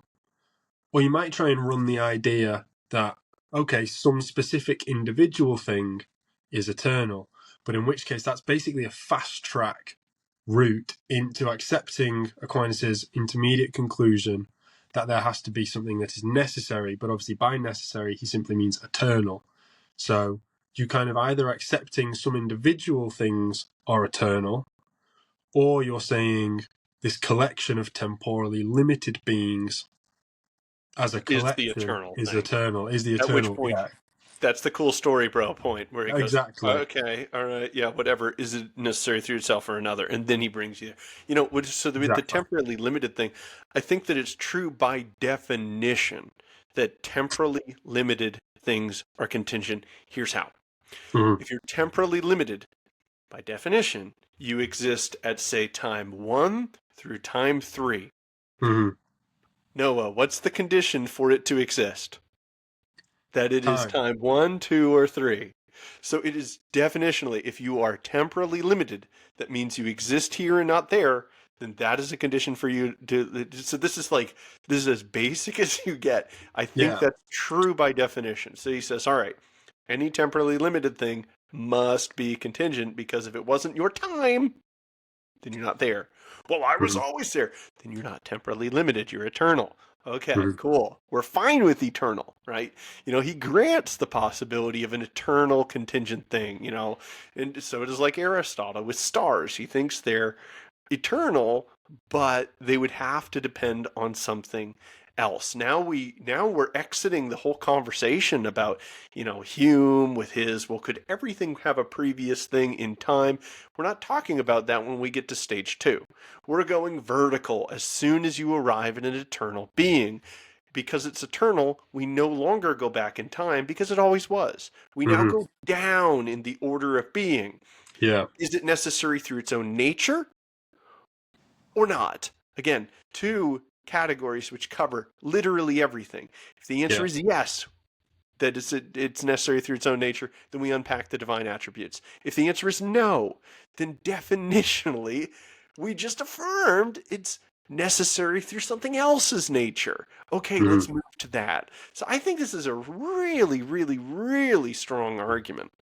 Yeah, definitely. So do I. And in fact, I actually think by this point, the main pushback that I can see here is to say that Aquinas is wrong to treat the collection of temporally limited things in the same way as he does with an individual eternal being. So if you have an individual eternal being, someone might be quite happy to grant that. Then at that stage in the argument, like you say, you kind of burrow down the layers of being. But does Aquinas basically have justification for treating this collection of temporally limited things in the same way? And I think he does. And I don't know what your thoughts are. Okay, well, What do you I'll think give you about a that? few, and I want to hear why you think that he does. My first response is, I don't think it actually matters whether you treat it as a just plurality of contingent things or as a whole thing. I agree that, like, traditionally, a lot of people see him as treating it as a whole, and I'll kind of make one point here that, for in Aristotelian metaphysics, we say that whenever we have something with a new and novel causal power, that's the mark of it being a true substance. So Mm, if our objector says, hey man, It's got contingent parts, this whole shebang, but as a whole, it's has necessity as a power, the power to exist at all times. I'm like, whoa, you just identified the whole as a unique substance because it just got a new and novel power to exist somehow necessarily when its parts are contingent. At which point, okay, you're already on Aquinas' side that this is in a sense a whole. Right, because it has these causal interactions which give rise to new and novel powers. So I'm not having to defend it. You are saying it. Right? Yeah. That's kind of my first response. Next is the whole idea that when you take contingent things together, they become more necessary. Some people go, well, there's the whole, division or multiplication fallacy kind of thing, and we can't necessarily. I'm like, yeah, but like, let's go kind of step it back to abductive. If I said, what's the odds that Noah can make an egg for breakfast today? You go, well, I mean, it's pretty high. Well, what does he need? Well, he needs an egg. Be like, oh, okay, all right. So, I don't know, probabilities, say 50-50, he's got an egg in his fridge, right? Say, all right, well, let's add a little bit more complication. Let's add more contingent things to this whole and ask, can Noah bake a cake? Because that's going to require the egg. And it's going to require that he has flour and this and that and all sorts of things in a cake pan, right?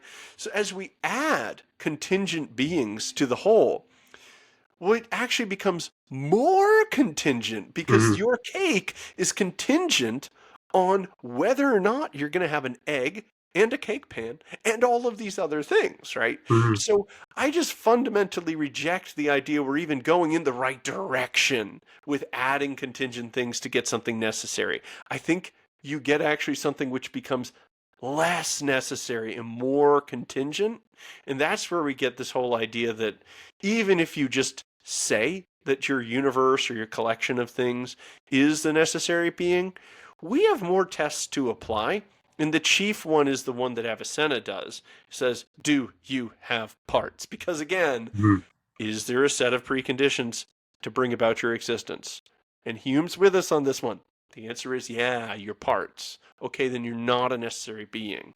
So, I mean, what do you think about that? Because to me, it doesn't really matter to me whether or not you treat this collection as a whole or not. I think you're kind of damned if you do, damned if you don't, if you're trying to assault the argument. Yeah, funnily enough, a lot of what you've touched on, I actually had a neat thought, little notepad before this thing. Cool. But it's all right. I will get first. No, it's all good. Your show. I'm gonna make you look cool. Thank you. But I think a lot of what you kind of said about adding contingent things would make it more contingent. I'm definitely more of that kind of intuitive leaning. Yep.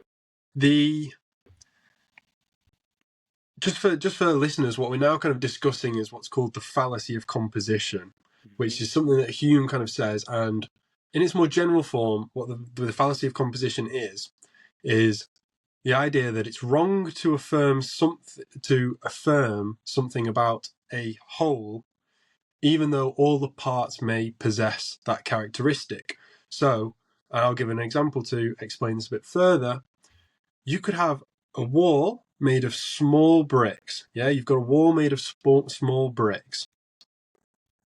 But that wall could be very big as a whole.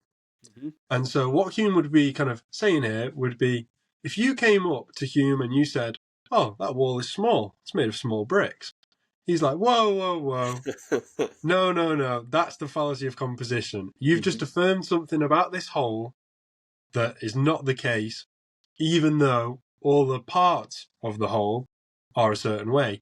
Namely, in that case, just because the bricks in the wall are small, you can't say, therefore, the wall as a whole is small. Correct. You can have a very big wall made of small bricks.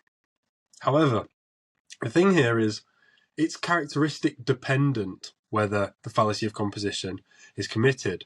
So, take this example. You can have a wall made of red bricks. But if a wall is made of red bricks, well, yeah, the wall has to be red. Right. You couldn't walk up to a wall made of red bricks and be like, oh, it's blue. The response to that is, no, your eyes don't work. Please go to Specsavers. And so I think the interesting thing here is the fallacy of composition is characteristic dependent.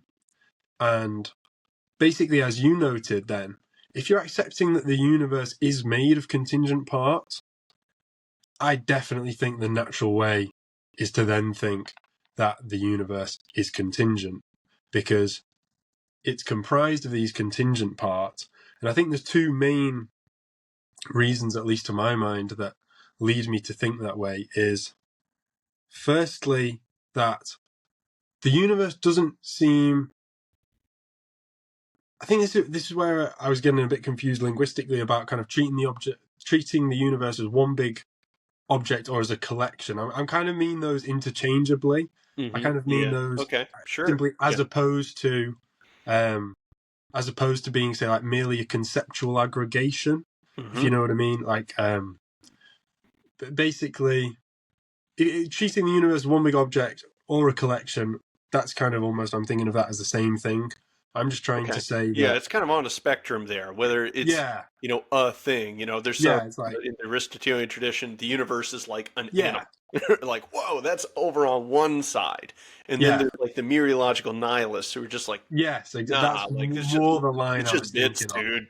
And then there's something kind of in between. Can we group this rationally for a reason which is intrinsic to itself? That's closer to the one side with like it's a substance or something. So I agree. Yeah, it's tough to draw that line, but certainly one way or another, there are different ends.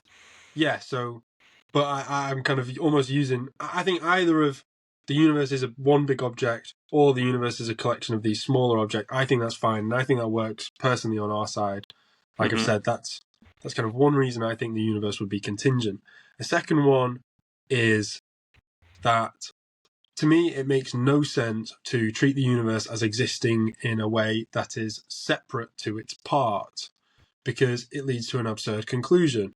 Because if the universe as a whole is kind of this completely separate thing from its parts, you would just end up so confused, because you'd be able to say, well, how do you know that the universe exists? Oh, well, I actually don't know the universe exists. I just know that its parts exist. And it's like, whoa.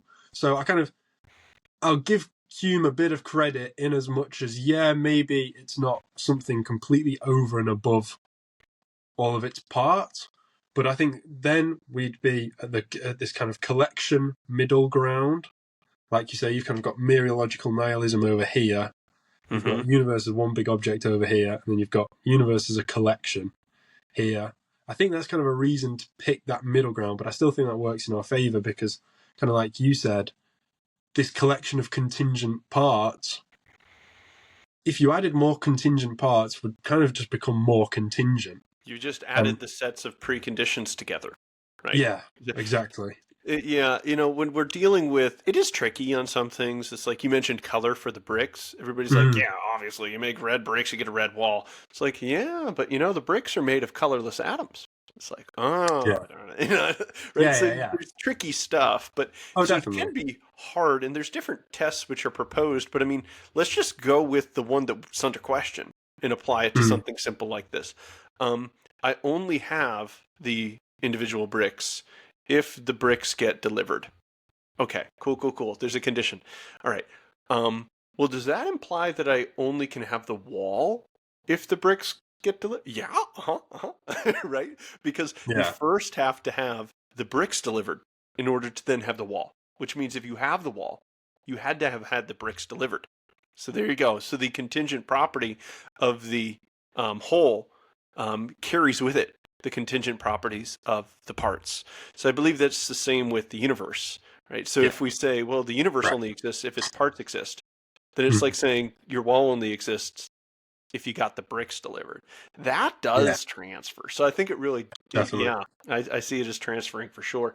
And then even so, we always have even if we're wrong about all that, Noah, we go, cool, then it's the necessary being.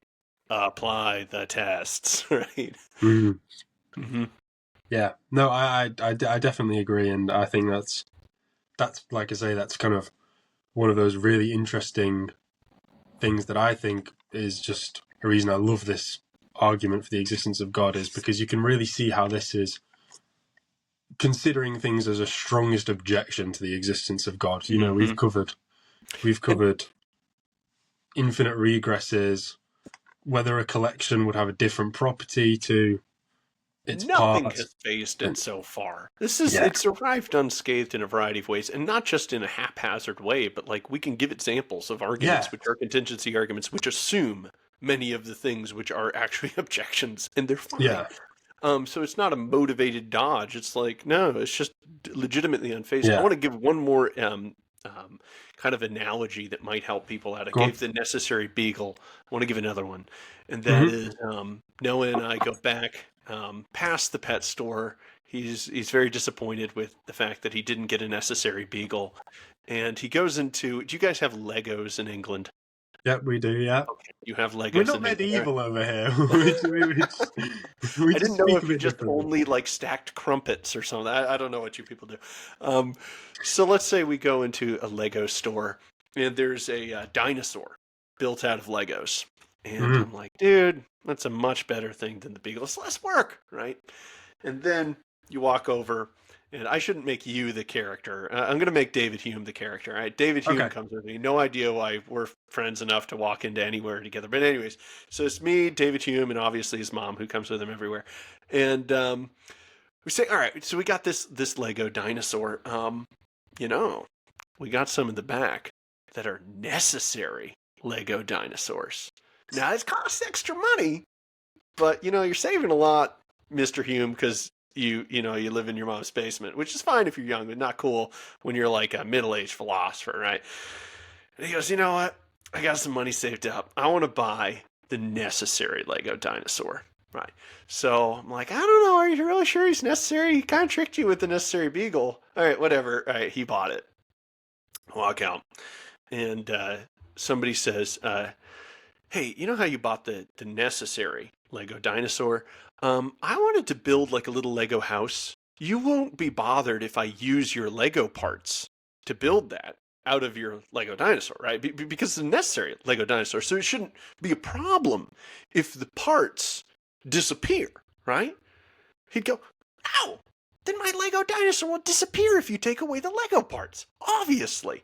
Then maybe you didn't buy a necessary Lego dinosaur, right? Because if you Mm. take away his parts, you no longer have you no longer have the Lego dinosaur. Same with the universe. Alternatively, Hume gets bored with his Lego dinosaur and he decides to make it a little different. It goes from a Tyrannosaurus Rex to he makes a couple of little Velociraptor Lego dinosaurs out of this. Well, or worse, he makes that little house. Well, now the dinosaurness has disappeared because there's a different arrangement of it. So it clearly was never a necessary Lego dinosaur because now it's a Lego house. So by definition, it couldn't have been. It passed out of existence, didn't it? So when we talk about a universe, and even people like the Graham Oppie, smart guy, wrong, he talks about a necessary initial state. Mm. To me, I'm like, I'm sorry, all respect to dude who's been philosophizing for a bit. That's dumb, right? Because it's not that state now, is it? That's like saying, I bought a necessary Lego dinosaur. Oh, can I see it? It was necessary at the beginning. Oh, I now made it into a house. That's not okay. If it's necessary, it can't change totally and form to be something different. Did the Mm. universe change, Noah? Is it the same as its initial quote unquote necessary state? Obviously not. That means they tricked you, right? It's not Yeah. necessary if it passed out of existence at a later time. Because again, circling back to that definition about temporal beings being contingent beings, anything which has a condition for its existence, it being time zero, and if it's not time zero, it no longer exists. Sorry, that's a contingent being. So any necessary state of the universe at time zero, oh, things were different at the beginning. Yeah, I'm sure they were, but I can tell you things are different now, and that's your whole problem, right? You are a contingent being if you've changed. So, Right. yes, there you go. Another I, diatribe. I think I think there's two things. I think the examples are really helpful, but what we've seen in almost all of these examples, just to almost simplify it for any listeners, is that basically the universe subsists through the existence of its parts. In either case, in the dinosaur analogy and whatever kind of other analogies we've seen where you have these parts in the wall, and where we're saying, oh, the condition is that the bricks get delivered. In all of these analogies, what we see is that the fundamental thing is the part. These holes, or kind of this, the wall can't exist without the parts that make up the wall. This dinosaur can't exist, at least not in the same arrangement, if you took bits away and changed how it was ordered. And what we see in all of these examples is that the fundamental part that we're concerned with, the fundamental thing we're concerned with, is the fact that those things, those holes or those collections, only exist in as much as the parts exist as they do. And in response to Hume, then, if all of our collections of parts don't have to exist, then the universe as a whole, or as a collection, does not seem to have to exist. And just quickly here, this is another benefit I thought of my version of the argument, if I'm allowed to say that myself. Totally. This was on my neat thoughts pad. And an example of the fallacy of composition, because we've acknowledged that it would be characteristic dependent. So one example would be to say something like this. So all things in the universe are temporally limited. Therefore, the universe is temporally limited as a whole. And that does commit the fallacy. But by having separated those things from the kind of all those confusing linguistic terminology, and this was kind of comparing things to the Kalam, because that would be like almost like maybe a horribly fallacious version of the Kalam cosmological argument. To the first premise. Yeah. So that's one characteristic of these things. But in response to Hume, I think we can say, hang on a minute, that's not the primary characteristic we were concerned with here. It does seem correct that we can say, if all things in the universe are able to not exist, or they're dependent on some set of preconditions existing, then the universe as a whole would be like this too. And that does seem that's fair. Definitely to transfer over. Exactly. That's what I think. That makes sense, because you'd have to add together the sets. Yep. Yeah. I'm pretty sure that works. Yeah. I just think it's a lot more clear in that example, and by kind of separating the kind of temporal extension of things from the characteristic that we're kind of operating with. I think so. It's what quite do you helpful, say? right? I get an objection for you, Noah. Okay. All right. Go on. So we've argued that nothing with parts can meet the definition, and that makes sense, right? Because it's dependent on the parts. Bang, contingent. What if somebody said, well, okay, man, there's just some most basic particle, most basic part. It doesn't have further, right? It doesn't have further part. It's just one basic, really simple material thing. Are we just arguing for that? Like, can't we just stop it at that? What would happen if we did? Well, this is where I think a lot of what you've mentioned comes into play, is that then you have to look at the metaphysical side of things. That's instantly, to me, is an invitation into the metaphysical side of things. And you're instantly led at that point that, say, if things are material, well, that definitely couldn't be God according to kind of Aristotelian concept of the act-potency distinction, because material things would have to be kind of instantiated in some way, in a way that God absolutely wouldn't be.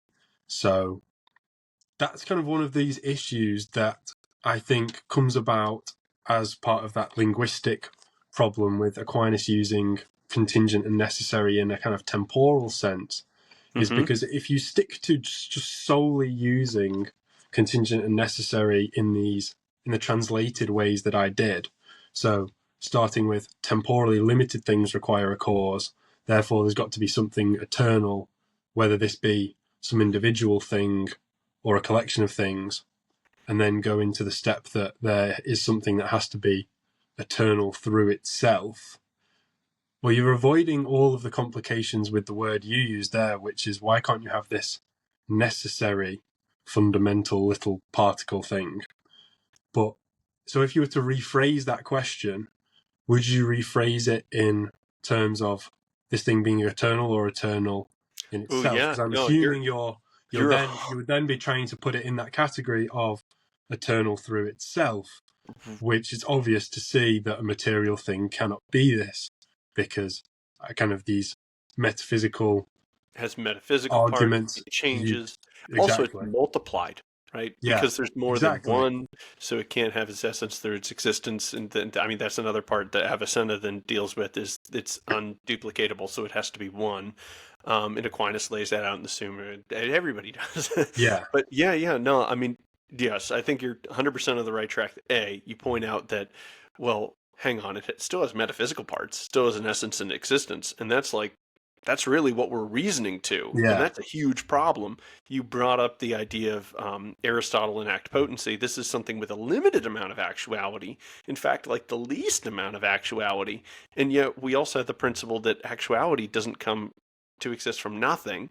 We yeah. talked about how potato being needs to be passed along, so it can't come from a minimally existent, it has to come from a maximally existent being. Otherwise, we have things springing from nothing. What else?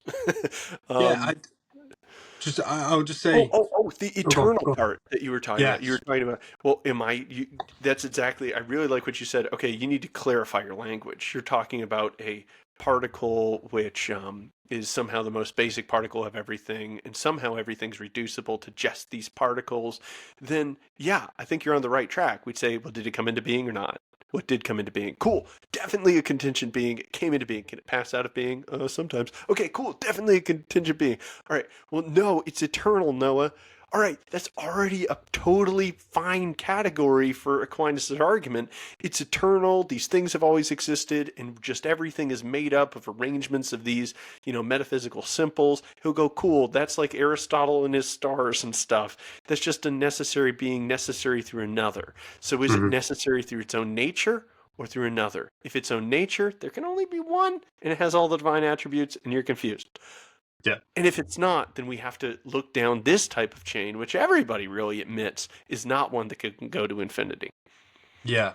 And that's that was one of the big benefits that I saw of rephrasing the argument in these kind of temporally limited beings type of way, Yep, is that helps because a lot. I noticed that, say, because it's almost like when you take a step back and you see Aquinas's line that the universe is the universe is necessary, because this is the thing he says necessary. He just means it could be eternal. But if you were to Mm-hmm. just literally read the words from Aquinas, the universe is necessary, and then you were to read the same thing being said by, say, Hume, well, Aquinas just meant it was eternal, and Right. Hume means it explains itself. And it's like, whoa, whoa, whoa, whoa, whoa. So if you just try and use these terms in that way, in the kind of Totally. what I think is a similar way to what you just did, asking about this fundamental particle being necessary, it's kind of like, well, whoa, whoa, whoa. Whose definitions are we using here? And that's why I thought it was really beneficial to lay out the argument Super important. to That's get worth rid the of that price of the podcast. clarification. Okay, never mind, it's free. But that's worth the price of listening, is to get Mm, that very important clarification, which I really think we did a good job of talking about yeah, temporality, eternity, and whatnot. And honestly, that's a bit that confused me, was the whole necessary through another. I'm like, what? What are you trying to yeah, pinpoint? So yeah, I think that's really important. I like the way that you phrased it. And I also like that it's carrying along stuff from Maimonides and Aristotle and everything. We're not just ditching everything. no, Aquinas no, is a lot definitely, smarter than us. He didn't ditch all this stuff. So I think we've kind of come around to his hodgepodge argument, where he includes all this stuff, because it all does play a yeah, role. We definitely, talked about definitely, temporality and eternity and how that relates to contingency. We brought up, all of the tests which Maimonides and Avicenna brings up. This is good. Let's bring all the yeah, guys to the table. definitely. So then, to defend the next thing, I think is that, so if we've got any individual thing or this collection of things that's eternal, I think the next bit we have to defend is that you can't have an infinite regress of eternal beings having their eternity caused by another. Right. So, Yep. like you just talked about, why must there be kind of a first cause to this per se? Yeah, series. right. Because basically, it's kind of like what we talked about with the IOUs, though that one was a little bit. I mean, the IOU example relates even more clearly here, because real time, an IOU does indeed depend on the first member, right? Because if you imagine it as a sentence, so later we get like the analytical tradition where they really focus on like the ways that we use language and things, and they put everything in silly symbols to sound smarter. But if we just use this as a statement, and that's why I like the IOU, because it is a statement. IOU, an IOU for an IOU for an IOU for an IOU. We can see quite clearly that that never actually closes the sentence. That is not actually a statement. Right.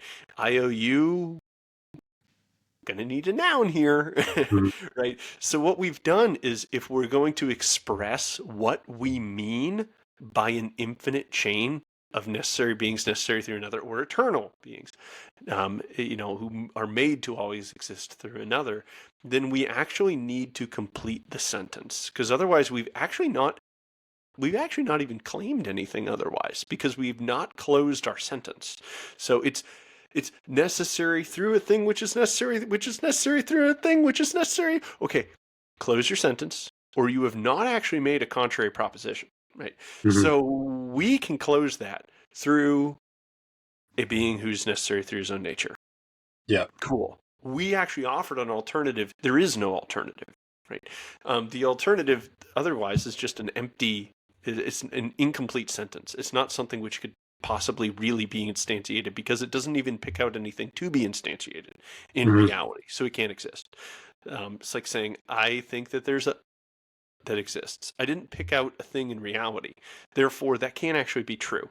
That is not the type of sentence which can be true. So it's not the type of chain which could actually exist. Yeah, definitely.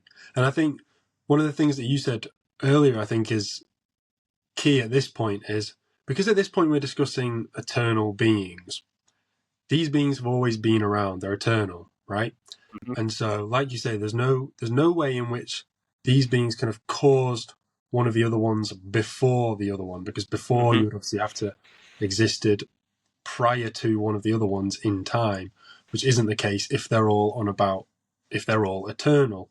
And so these eternal things are either eternal through one another or through itself. And you have to kind of burrow down the layers of reality to come to the thing that is eternal through itself. And that's it's kind of because all these beings are eternal, they can't just be the most fundamental thing can't be, say, just a set of conditions. Because the thing is, and this is kind of something that William Lane Craig points out, is if you've got an eternal set of conditions, so let's say it's always been below 0 degrees Celsius, so water, in that case, say water has always been frozen. Mm-hmm. The thing is here, even if that's eternally always been the case, it's a set of conditions, right? And that would therefore depend on something else. Why Mm-hmm. are those conditions as they are? Why has it always been under 0 degrees Celsius? And then so you burrow to the next layer and you go, and then you investigate what those factors might be. And then those factors, even if they've eternally always been the case as well, why are they as they are?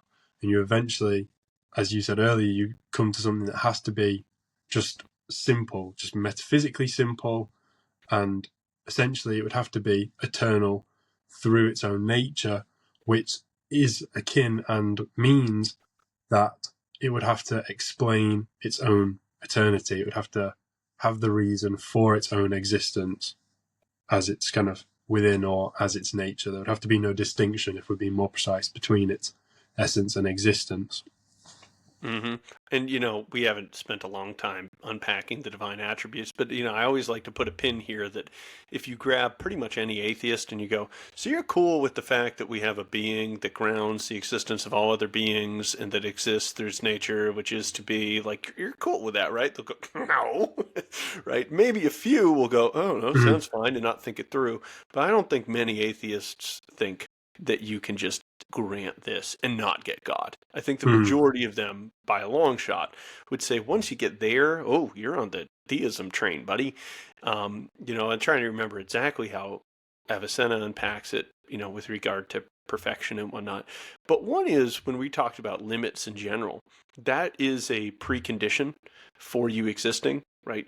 Like if we would say that you have to be limited to here, and you can't just be like stretched to the size of the universe, right? You're limited to there.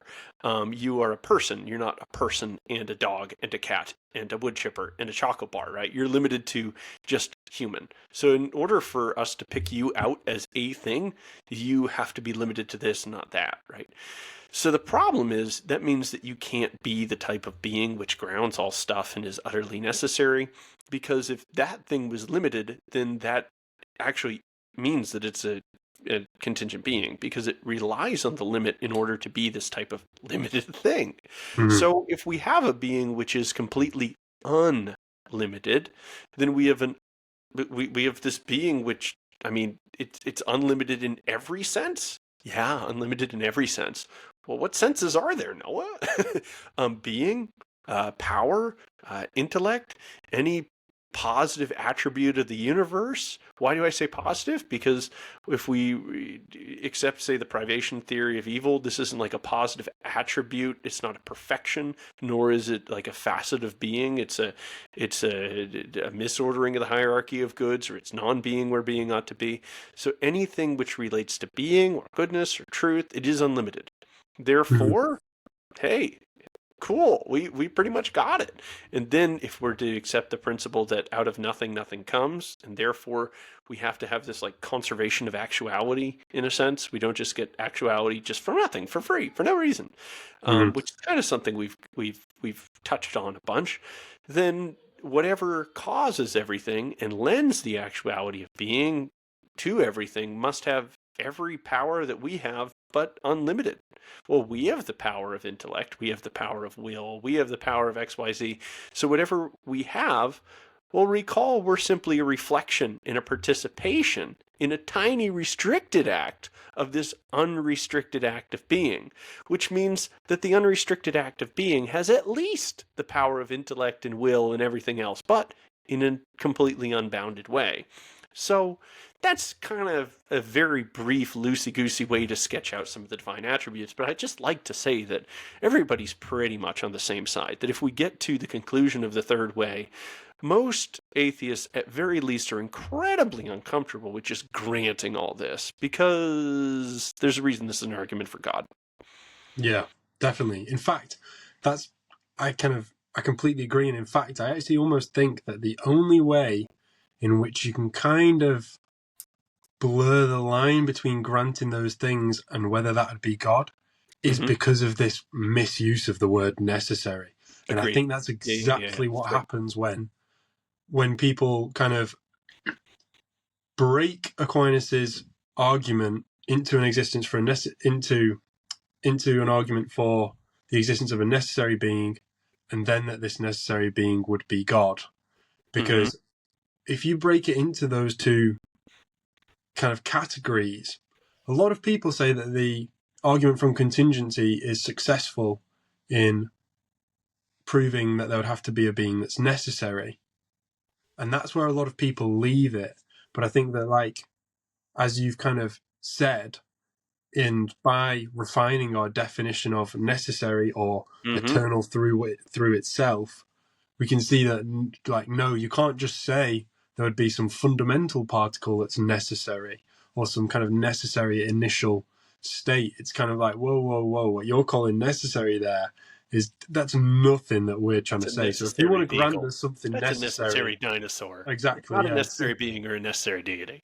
Yeah, exactly. It's if you want to say there's something necessary, you've got to follow it all the way through to what we can learn about this necessary being. So I think there's really only one big objection left, and that's the one which just provides the alternative hypothesis of stamp your foot, brute fact. Brute fact, yes. And I'm interested to hear what you kind of reply to this, because you do hear this one sometimes. Just like, my alternative is that the universe exists. That's it. That's all there is. Like, boom. No, this is a brute fact. we're just gonna put a brute fact here. That's it, Noah. No God. Just why can't we just stamp our feet and do brute fact? Come on, man. Come on. This is where this is why I began the series of questions with the question of, do temporally limited things require a cause? Because a brute fact, or more specifically, actually, because it goes a bit further than just temporally limited, because obviously we were talking about the universe is eternal, but we're saying it still requires a cause. And that would be because of the fact that it's possible to be and not to be. So basically, the principle we're using there is, do beings that are able to exist and to not exist require a cause of their existence? And this idea that brute facts can exist is a rejection of that principle. Because if you accept that principle, well, then anything that is able to exist and to not exist would have to have a cause of why it does exist when it could have not existed. Right. That's exactly what that principle is. And so the thing is if you accept that principle, and if you accept that the universe is comprised of those type of parts, and therefore that those type of parts mean the universe as a whole or as a collection would also be like that, which is what we've defended. So if a person accepts those things, you then wouldn't be able to say, oh, well, instead perhaps the universe just is. Because if you accept that explanatory principle, you can't just say this brute fact. You can't just take this brute fact approach without having to actually reject that principle. And we've defended why you would accept that principle and why we should take that principle. So I think all of those reasons come straight back into play, because this is the other thing is, and once again why I wanted to be so specific about the language we use, is you hear kind of people just throw out this kind of brute fact. Oh, well, the universe is just a brute fact thing. In the same way that people can throw out this, oh, well, the universe is actually just necessary. And it's like, whoa, let's just explain these terms. By brute fact, are you just trying to say that you're almost trying to cover your eyes from the obvious kind of evidence that there are temporally limited things in the universe and that these things require causes and so on? Or are you actually outright denying that principle? Because if you want to outright deny that principle, that's fine, but you've got to then deal with those consequences of doing that, which is, I think, there's a lot of costs to pay for that. Big cost, and you don't live your life in that. No, exactly. That's the thing you kind of mentioned about these philosophers think this is, it's almost that if you want to deny that type of principle, that's kind of fine. But everyone seems to do it on like a philosophical level and then go back to living their life completely assuming it always happens, which is what I was trying to point out when we talk about how much of an important principle that idea is in our methodology of scientific inquiry, is we just assume that. We as humans innately assume that these things seem to have causes, and it just seems such a strong inductive generalization that if you want to deny it, it's almost like, well, go and try and live your life that way, pal. And you know, I'll give a more. You gave a good response. I'll give a more cheeky set of responses here. Go on. And that is, I think that when your opponent is reduced to brute fact, it just is. All right, it just is. It's just my way. It just is. Well, why? I don't have a reason. You just admitted defeat. Like, I'm sorry. Like, much more defeated can your philosophy be than just like fold your arms and go, cuz. Like, I have a toddler. He's not quite to the level where he can do that, but as soon as he is, that's about as far as this philosophy's gotten. And it kind of reminds me of solipsism, where it's just like, yeah, but dude, what if like everything's just like, what if I'm the only thing that exists and everything's an illusion? Right, but like, what about the regularity in this? It's just like, that's an illusion too. It's like, well, all you really need to do to neutralize all of that is say, right, but what if everything's real? And they go, right, but what if everything's not? We'll go, cool, then we're tied. Anyways, I think that all we have to, and then we could say, and it kind of makes more sense under my thesis than yours.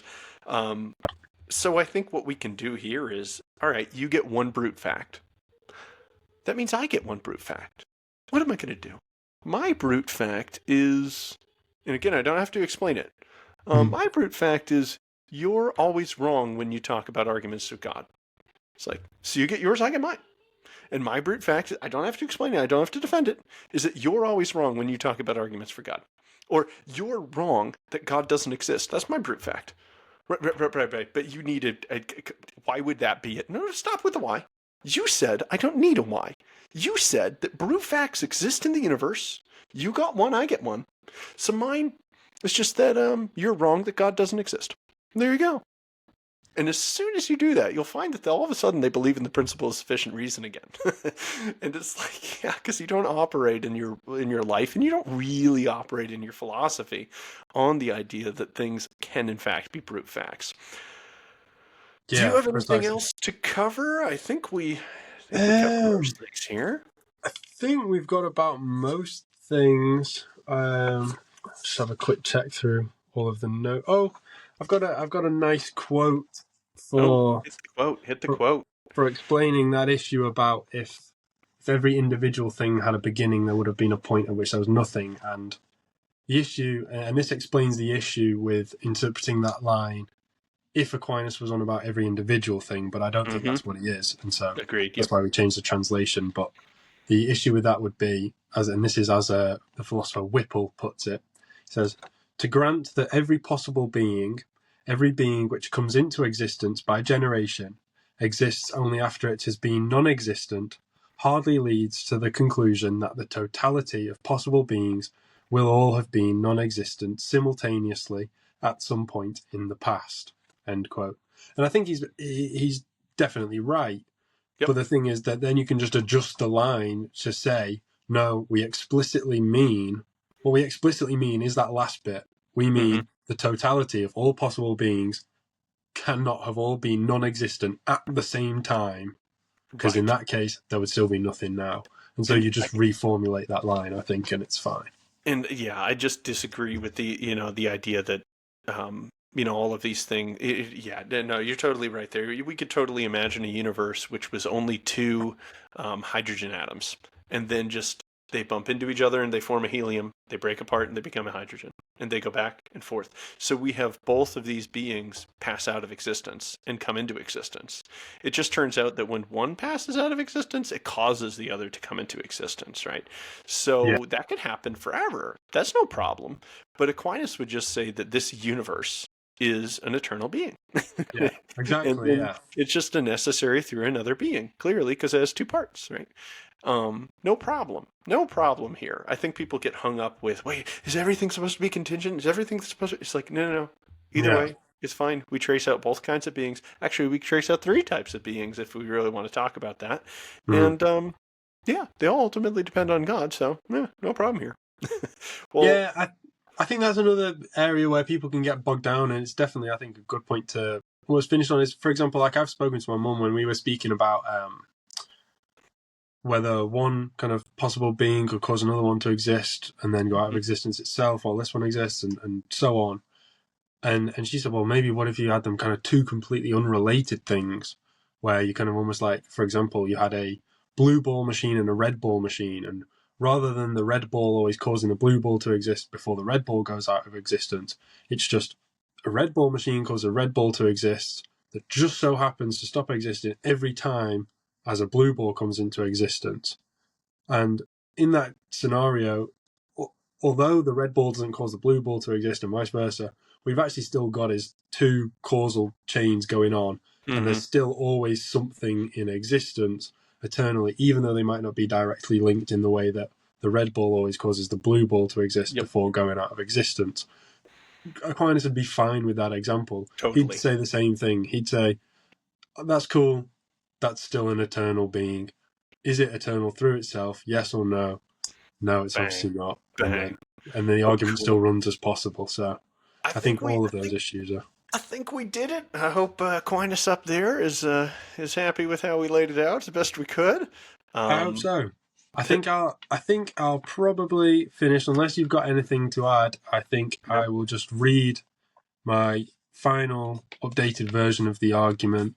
Perfect. And then finish it off, I think. That's everything. Cool. I think only maybe the one tiny little thing we might do just before that, actually, if it's all right, is a little point about the conclusion of Proust's cannonball example, and applying that to the whole, is the universe kind of a collection or whatever. I think it gives good, that's another point that gives good grounds to think we should think of this thing as a collection, and that this collection as a whole would be still contingent. Because in the same way that we saw all of those states of the cannonball, and we saw that the only kind of viable explanation of those things in their totality was, namely, the cannon from which the cannonball has been fired. Right. I love that analogy. It shows that you get trapped in the infinite, one before the other without ever reaching the conclusion. That's exactly what you're doing. Yeah.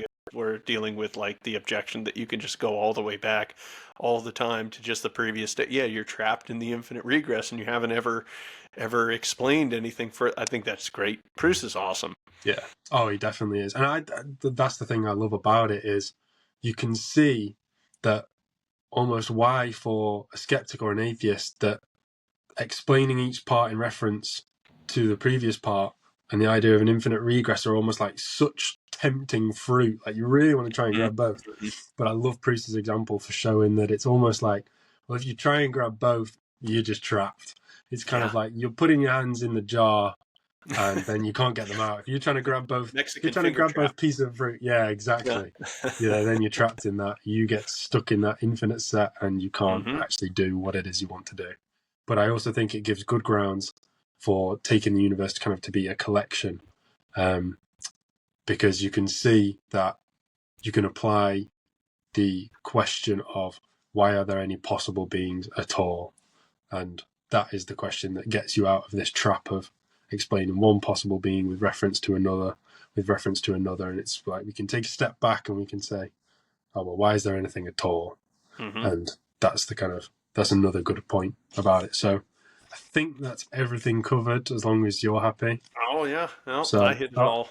Cool. I'll finish with our final defended and kind of updated version of the argument that's hopefully nice and clear for listeners. So, temporally limited things that have beginnings and ends, require a cause of their existence because they are able to exist and to not exist. All things collectively cannot have had one and the same beginning, since if this is the case, then there would have been a point at which there was nothing. Yet if there was a point in time when there was ever nothing, there would still be nothing now, as nothing can come from nothing. It is manifestly false that there is nothing now. Therefore, either some individual thing or things, or the collection of all temporally limited things, is eternal. Any individual thing or collection of things that is eternal either has its eternity caused by another thing, or is eternal through its own nature. It's not possible to have an infinite regress of eternal things, having their eternity caused by another. Therefore, we are required to posit something that is eternal through itself, and that thing is God. Boom. So, there we are. We've done it. Thank you so much for joining me on the show, and definitely hope to have you on again soon. Sounds good to me. We should just one day cover all of the 5 ways. That would be really cool. I mean, we already got 2 in the bag. Definitely. I was going to say there's a trend going on with our series here. I think either we carry on doing them separately and then do one big one, or, like you say, we could just leap into it. But we'll discuss that, definitely. Let's hit them all. Let's hit them all eventually. That sounds awesome. Well, cool. Perfect. So they can find you at the Socratic Method podcast. So you guys listen to that. I really liked your series on justification. So for my listeners listening, Noah covers some philosophical stuff, but plenty of theological things also. And it's really, really good. Like the Atonement series, I wanted to look into that, but I'm like, oh gosh, that's going to be a lot of work. I'm like, yes, Noah did it for me. So it was great. So it's really good resources. Noah sources everything very well. So everything you say is very well sourced, very well backed up. So it's a really good way to learn stuff really quick. So I really like your podcast. I point everybody there for sure. For Noah's listeners, you can find me at Cutting the Gordian Knot is the name of the show. So Cutting the Gordian Knot pretty much anywhere. Awesome. Well, yeah, thanks so much for inviting me here again. I can't believe it's been a year, man. Yeah, I know. Time flies, doesn't it? Absolutely. I think we've both been doing a good job of doing our own thing. So Yes, I think it's great. absolutely. Yeah. Cool. Well, great to So, talk to you, Noah. to all my listeners, thank you for listening, and be sure to go and check him out on the Cutting the Gordian Knot podcast. Jake, thank you so much for joining me. And until next time, continue to use the Socratic method. Thanks, Noah. It's been fun.